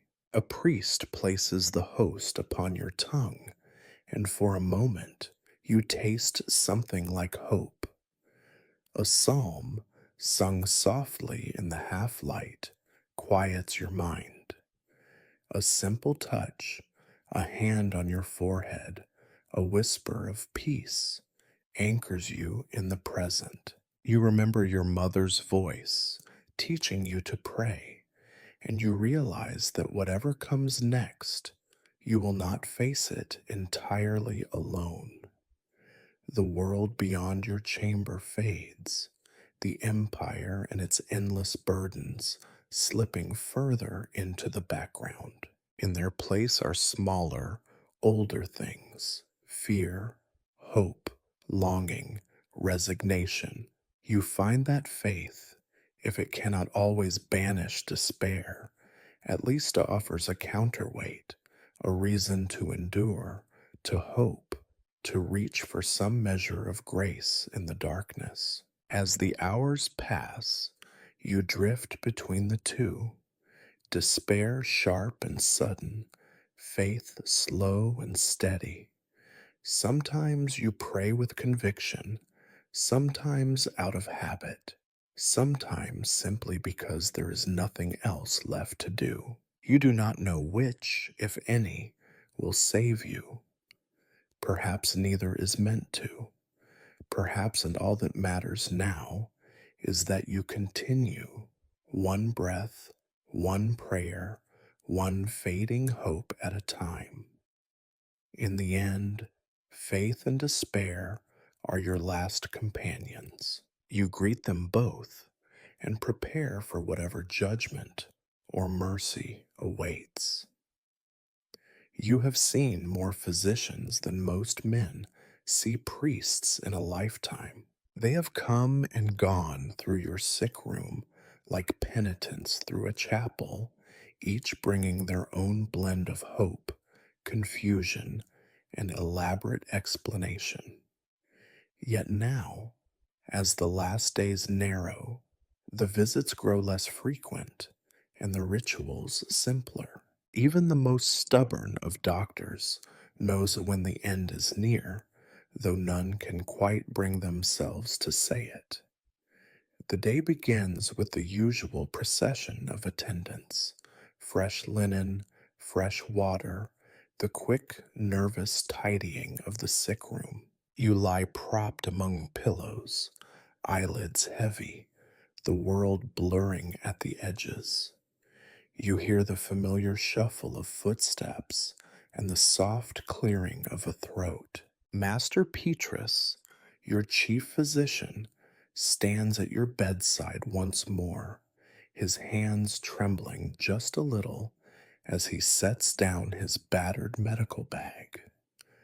Gone are the hopeful arguments and complicated theories.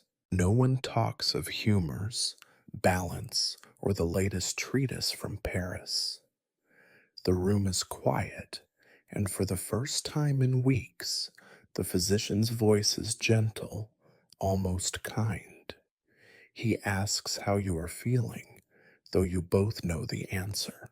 You manage a faint smile, an old habit, politeness learned at the cost of 100 councils and court dinners. Your words are few and halting.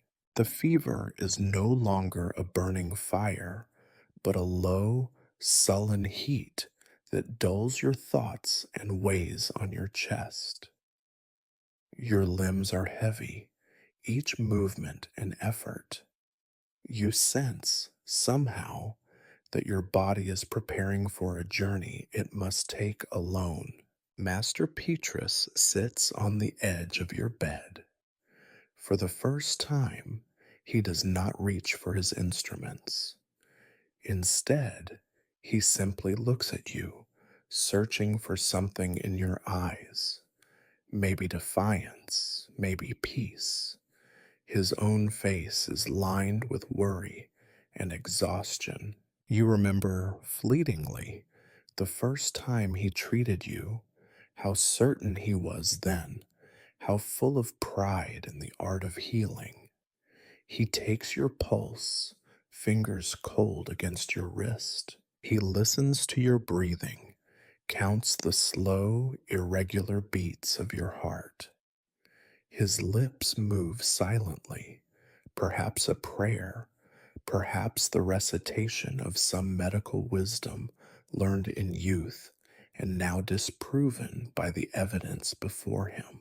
When he finally speaks, his words are careful and measured. My lord, there is little more we can do. We have tried all remedies. The rest is in God's hands. It is both a benediction and a surrender. You are surprised to feel neither relief nor anger, only a quiet, exhausted acceptance. There is dignity, you think, in admitting defeat when the opponent is time itself. Master Petrus does what he can. He instructs your attendants to keep you comfortable, cool cloths for your brow, small sips of wine or water, frequent changes of linen. He gives orders for silence in your chamber and requests that only your closest family remain. There is a dignity in these final acts, a recognition that medicine has given way to mercy. He stands, lingers a moment, and then, unexpectedly, bows low, not as a physician to his patient, but as a subject to his sovereign. His voice is thick with emotion as he asks your forgiveness for every discomfort, every failed remedy, every pain he could not ease. You realize in that moment that his powerlessness weighs heavily on him, that your suffering is not just yours, but shared by all who have watched you fade. He leaves you then, retreating into the corridors of the palace, his duties done. You suspect he will find solace, or perhaps penance, in prayer. The other physicians follow his example, quiet, respectful, withdrawing to make room for priests and family. The age of leeches and poultices is over. All that remains is the business of the soul. Your family gathers close. You feel the gentle pressure of your wife's hand, the hesitant touch of your children as they whisper their farewells. The priests take up their vigil, offering the last rites, their voices weaving prayers for mercy and forgiveness. For the first time in weeks, the room feels calm. The ceaseless activity of medicine has ceased, replaced by a peaceful quiet. You are aware, distantly, of the world outside, the soft peal of bells, the scent of rain drifting through an open window, the fading light on the wall. You realize, as you drift in and out of waking, that there is a kind of grace in this ending. You are no longer the object of desperate experiments. The struggle is over. The emperor, the patient, the man, all are being allowed finally to rest. You close your eyes and wait for whatever comes next, surrounded by the steady rhythm of prayers, the warmth of loved ones, and the knowledge that even the finest doctor must, in the end, step aside. Now that the business of physicians and leeches has ended, the business of souls begins in earnest. Your sick room, which for weeks has echoed with the sounds of coughs and the murmured debates of men in academic robes, takes on a new quiet, a silence at once profound and purposeful. It is a different kind of ritual that fills the hours now, as if the world itself is pausing to watch you approach the final threshold. The priests arrive first, their vestments crisp and heavy with meaning. They move with solemnity, each step a small performance for the chroniclers and, perhaps, for God Himself. They bear candles and incense, holy water and relics, their voices low and measured as they prepare the sacred oils for the last anointing. The chamber is soon thick with the scent of frankincense, so strong that for a moment It chases away even the smells of illness and vinegar. You are aware, in a distant way, that the final rituals are not just for your sake. They are for the peace of your family, for the assurance of your court, and for the comfort of all those who need to believe that an emperor's death is different, holier, more meaningful, somehow more secure than any other. You are too weak now to protest, so you submit to each rite with the same mixture of resignation and bemused detachment that has carried you through every other ordeal of kingship. The first sacrament is confession. A priest kneels at your side, his ear close to your lips, his hands folded around the crucifix. You whisper your sins, or what you can remember of them, your voice barely audible over the creak of the settling palace.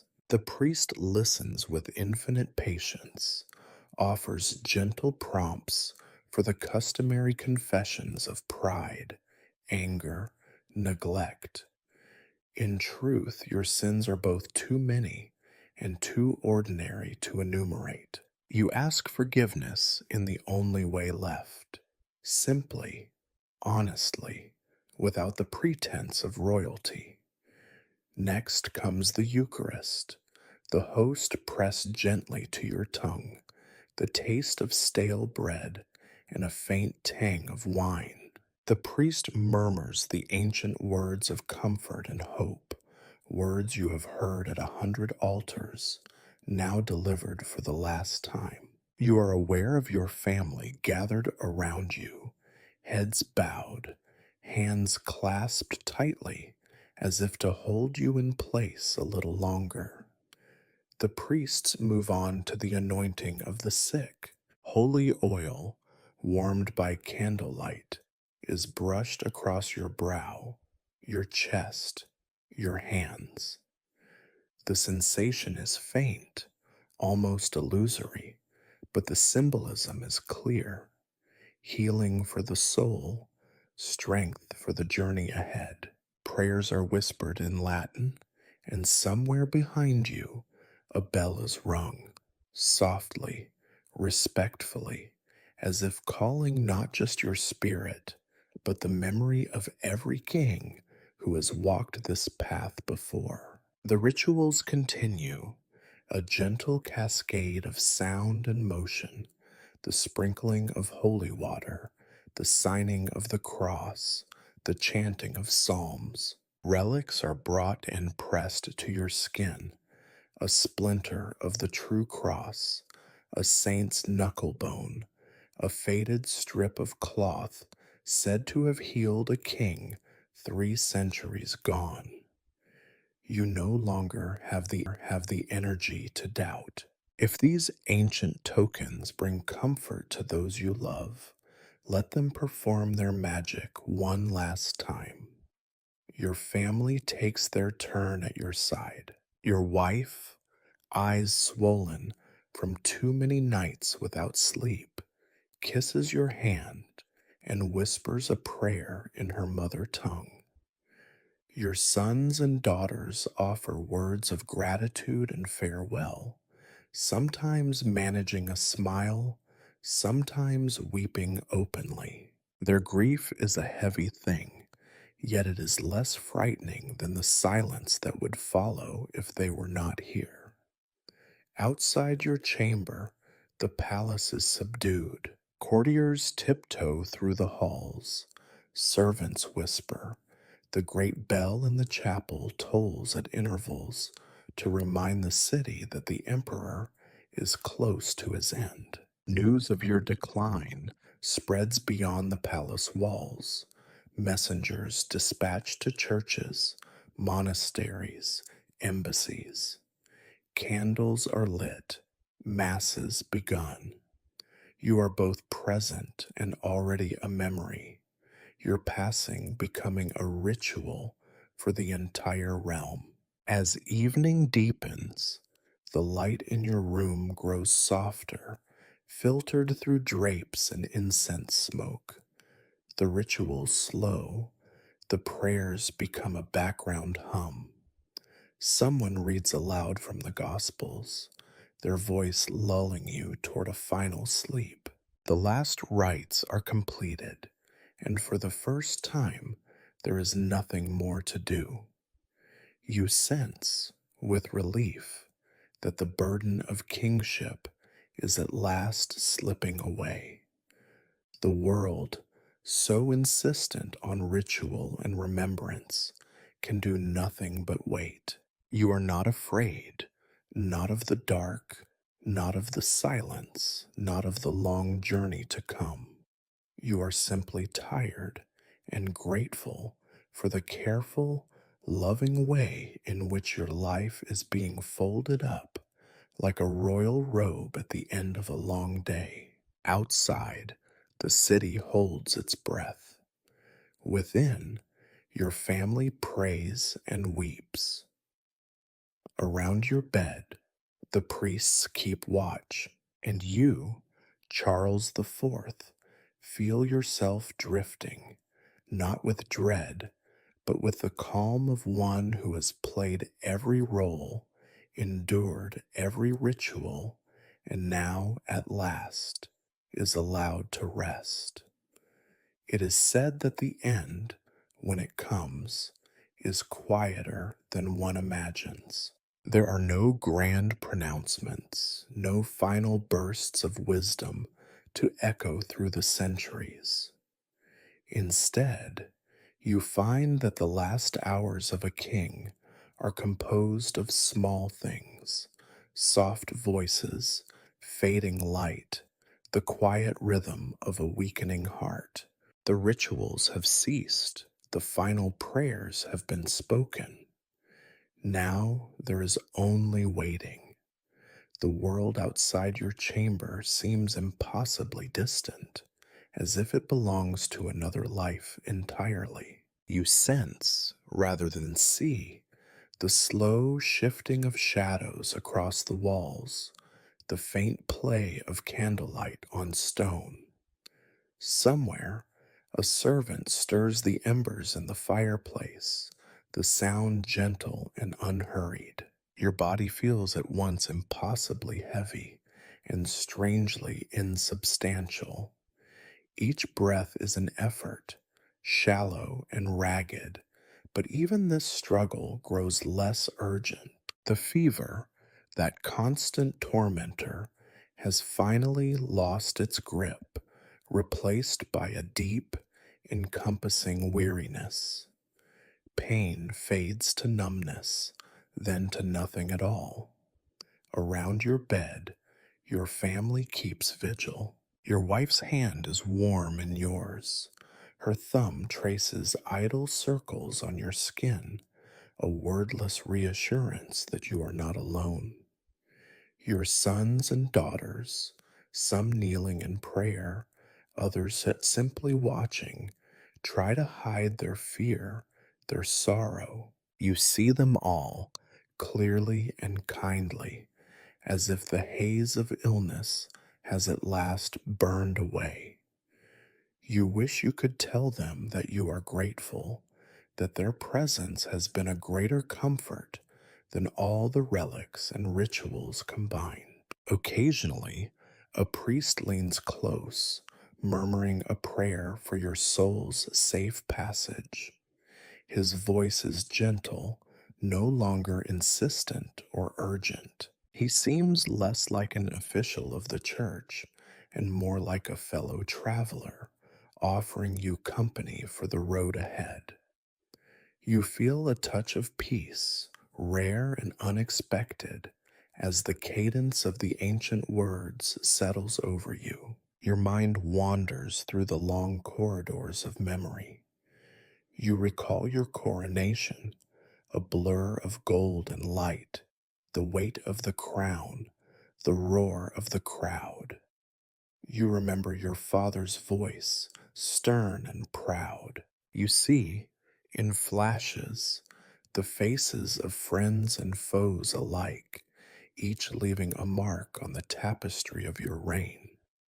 There are moments of triumph, to be sure, but there are also failures, regrets, and choices that cannot be undone. You find, to your surprise, that you are not afraid to look at them. They are yours, no more or less than the victories. You remember laughter too, feasts and festivals, the faces of your children when they were young, the rare, unguarded moments when you felt something like joy. These memories, fragile as breath, linger in the quiet, making the room feel less like a tomb and more like the home you have always tried to make it. Outside your chamber, the world stirs but does not intrude. The palace knows this rhythm, the hush before the end, the careful movements, the watchful eyes. News of your condition trickles through the corridors. Servants exchange solemn nods. Courtiers whisper behind closed doors. Some are already preparing for what comes next. Funeral banners, mourning cloths, messages to distant rulers. The business of death, like the business of rule, is never truly still. As the hours slip by, you sense the boundaries of your world contracting. The ceiling, with its ancient cracks and faded paint, becomes a familiar sky. The sound of your family's voices, soft and broken, is the last music you will hear. The touch of a hand, the press of a kiss on your forehead, the warmth of another body near yours. These are the last gifts, more precious now than any crown or scepter. Time loses meaning. You drift in and out of wakefulness, uncertain whether minutes or hours have passed. Sometimes you dream of fields in summer, of rain on the palace roof, of quiet conversations by firelight. Sometimes you simply float, weightless and without pain. At last, there is a change so subtle that only those closest to you notice. Your breaths become slower, farther apart, the pauses stretching longer and longer. The murmured prayers grow softer until even the priests fall silent. Your hand slackens in your wife's grasp. Your eyes, when they open, are clear and distant. In this final, gentle fading, there is no drama. You, Charles the Fourth, Emperor and Father and mortal man, surrender to the last sleep. No trumpets, no proclamations, only the love of those who remain, the soft hush of night, and the slow, inevitable turning of the world beyond your window. Death, you find, is far less dramatic than the living imagine. There is no clarion call, no sudden rift in the fabric of the world, no clear moment when the soul slips free and the centuries hold their breath. Instead, the passing of a king is measured in softer increments, a hush settling on the room, a thinning of the air, a gentle loosening of the ties that bind body and self. At some point near midnight, the line between sleep and death dissolves. You, Charles the Fourth, do not feel it as a crossing, but as a drifting. Your breath slows, a gentle tide receding from the shore. The world, which has narrowed to the glow of candles and the faces of your family, dims further still. There is a moment when pain, always so insistent, vanishes, not with a fight, but with a simple, unceremonious retreat. You feel lighter, not with hope, but with release. Around you, your family leans in, instinctively recognizing the final passage even before the physicians do. Your wife presses your hand to her lips, her tears warm against your skin. Your children, silent and pale, take comfort in each other, unwilling to break the vigil. A priest murmurs the commendation of the dying, his voice barely above a whisper, the Latin syllables rolling over you like distant thunder. You do not hear the last words spoken in the room. You are no longer a participant in the living world, but an object of love, fear, and memory. You sense, not see, the tears, the shuddering breaths, the soft collapse of grief. The room seems to expand and recede in turns, growing both smaller and infinite. Your sense of self flickers and wanes, then drifts outward, indistinct and free from pain. The household reacts almost by instinct. The physician, who has watched 100 passings, but never one so closely attended, steps forward, his hand trembling slightly as he checks your pulse, your breath, the clouded glaze of your eyes. He bows his head, then turns to the waiting court with a single word. It is finished. The ritual begins anew, the rituals of the dead, as urgent in their own way as those of the dying. A bell is tolled. Somewhere, a servant rushes down the corridor, his footsteps loud in the silence, spreading word to chapel and kitchen, to stable and council chamber. Candles are lit at every threshold. The city, still and waiting, receives the news. For a moment, all business pauses. The empire holds its breath, as if reluctant to continue without you.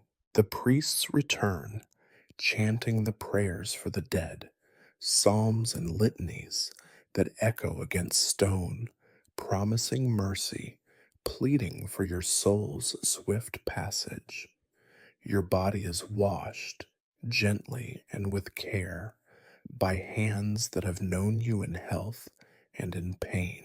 You are dressed in clean linen, a simple shroud, the emblems of your rank, crown, scepter, orb, placed beside you as symbols for the chroniclers and the watching court.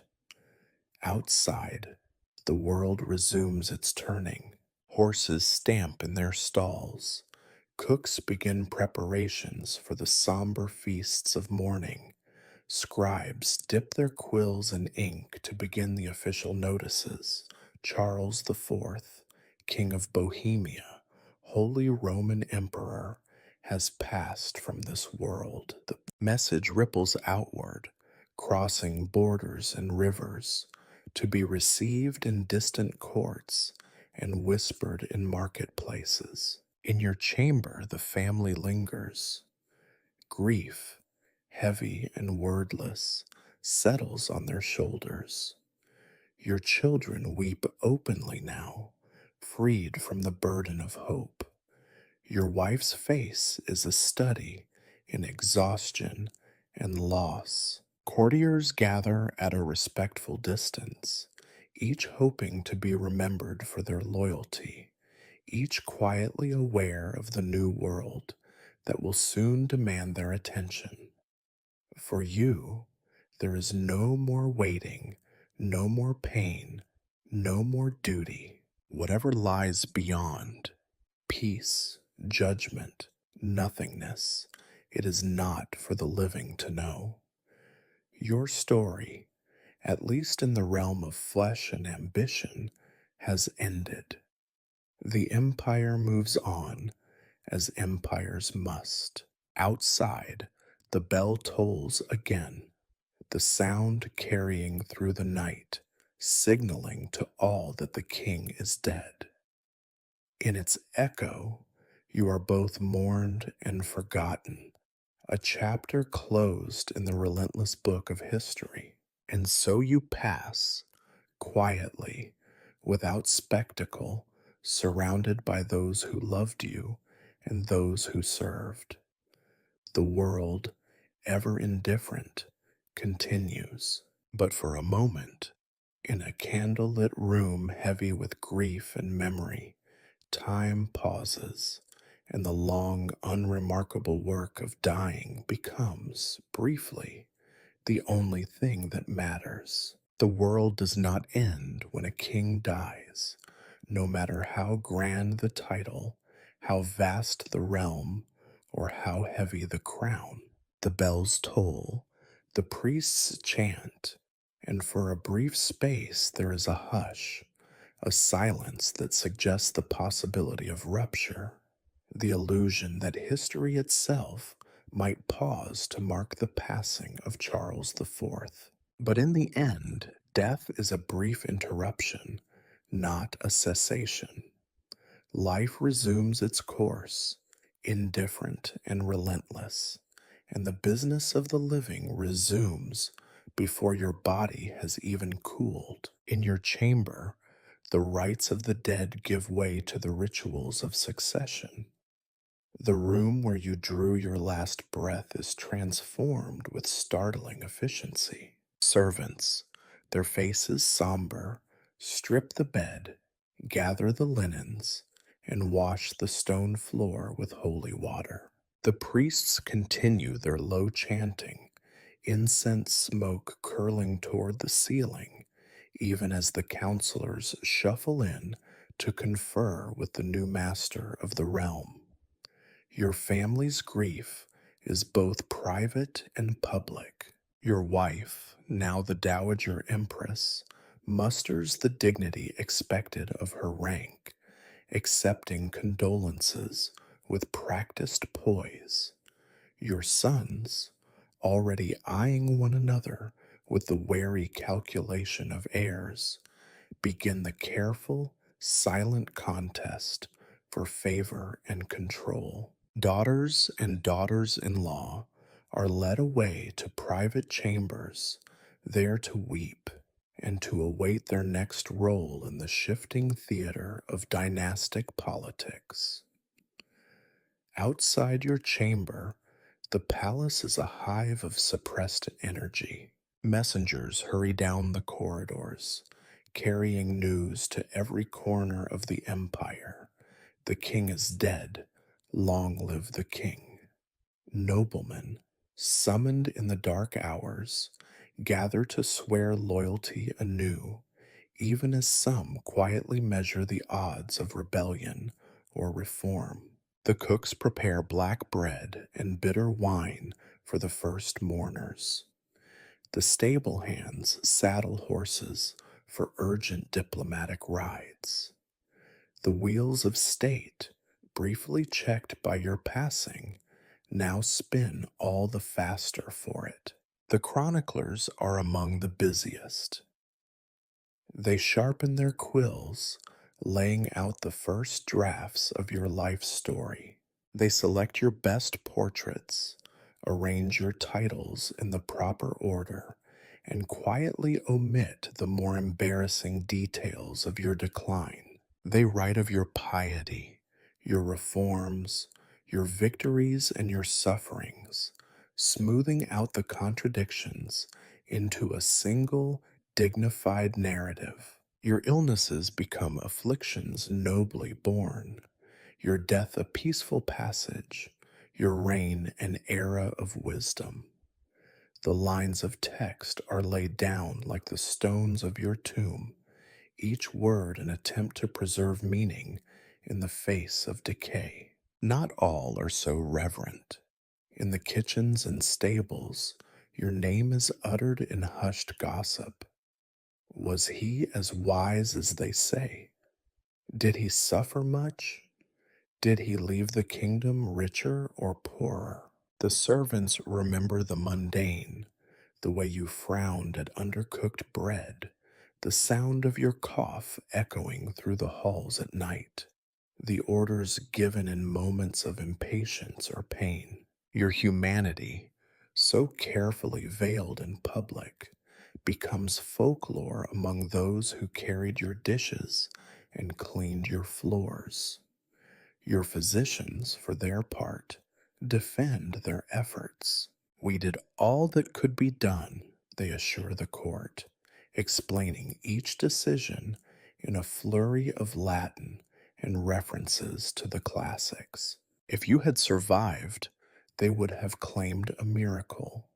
In your passing, they claim inevitability, consoling themselves with the notion that even emperors must submit to fate. The realm itself, vast and unwieldy, absorbs your loss in increments. In some distant provinces, the news arrives days or weeks late, by which time the fields must still be tilled, the markets opened, the taxes collected. In churches and cathedrals, prayers are said for your soul, while the poor debate whether the new king will be gentler or crueler than the last. Merchants calculate the impact on coin and credit. Soldiers wonder whether their garrisons will move or hold. Your tomb is prepared with fitting ceremony. Craftsmen carve your likeness in stone, painting your features in idealized colors. Relics are placed beside your body, while your regalia is displayed for the mourners to see. Crown and scepter polished to a false brilliance, orb held steady by trembling hands. The funeral procession winds through silent streets, watched by crowds who have come to witness not just your end, but the assertion that the world, for all its losses, endures. In the end, what remains is not the body, but the echo, a collection of rituals, memories, rumors, and records. You become a story told by others, your life sifted for lessons, your death invoked for warnings or hope. The empire you leave behind, patched, battered, still quarrelsome, marches on. New intrigues are already underway, new alliances forged over your grave. And so, Charles the Fourth, you are at last what all kings become, a page in a chronicle, a name in a prayer, a shadow that lingers briefly before fading into the dust of your own empire. And so, as the candles gutter out in the imperial chapel and the bells at last fall silent, the death of Charles the Fourth slips neatly into the history books, a life distilled into lines of ink, a reign reduced to legend, a death made almost elegant by the distance of memory. The empire does not collapse. The sun still rises. The worms, in the end, claim what the crown could not protect. Your legacy becomes a kind of public property. Chroniclers, diplomats, and gossips each take their turn. To the people, you are now a story told at mealtime, sometimes with reverence, sometimes with wry amusement, and more often with the faint irritation reserved for all authority figures who, despite every advantage, ended up in the same grave as everyone else. The truth, of course, is rarely spoken aloud, that dying is always longer, slower, duller than anyone cares to admit. In the court, the new king is crowned. The old ministers mutter their loyalty. The new favorites maneuver into place, and the rituals of rule begin again. There are plans for reforms, declarations of continuity, nervous glances at the neighbors. The machinery of state, greased by habit and necessity, rolls forward. Your name is invoked in the first speeches, the wisdom of my late father, the peace of the last reign, as His Majesty Charles the Fourth would have wished.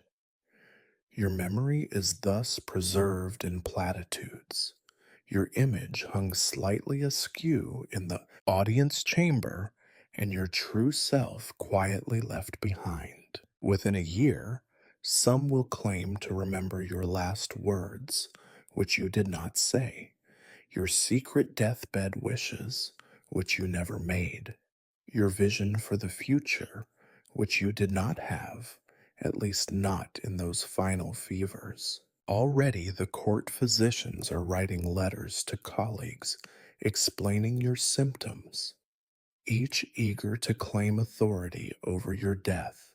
The priests assure the people that your soul has ascended to its proper place, though the specifics depend on how much was donated to their particular altar. Among the common folk, rumors persist of curses, poisons, omens in the sky, or dark bargains made at midnight.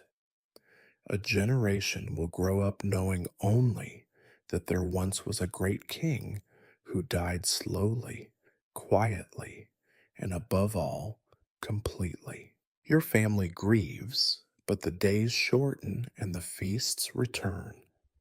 Grief, even royal grief, is subject to the same economic and agricultural rhythms as every other human emotion.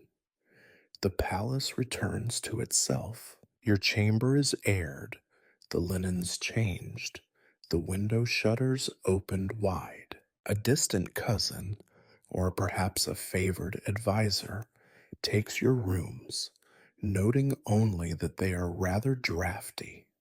The servants swap stories about your strange last wishes and who really cried at your bedside. Soon, even those stories will fade, replaced by new routines, new rulers, new deaths. As for the history you hope to write with your reign, it remains, but not as you imagined. It becomes a warning to future kings about the dangers of trusting physicians, or a footnote in some grander saga about wars, marriages, or plagues. The details of your decline are glossed over, reduced to phrases like a lengthy illness, borne with fortitude, or, if the chronicler is honest, a great many unpleasant symptoms best left unrecorded. If there is a lesson in it all, it is simply this: the end comes for everyone, king and beggar alike. The only real difference is the number of witnesses and the thickness of the stone above your bones. In the Middle Ages, even an emperor's death is less a tragedy than a long communal shrug, the last act in a drama that has played out too many times to shock or awe. And so, Charles the Fourth, your life concludes not with the clash of armies or the blaze of glory, but with the slow, familiar work of rot and forgetting. You are survived by your heirs, your enemies, your debts, and a few lines in the chronicles. The worms dine well, the priests chant a little longer, and the business of living resumes at its usual pace. History, for all its grandeur, is mostly made of endings like yours, not tragic, not heroic, but terribly, exhaustingly ordinary. Sleep well.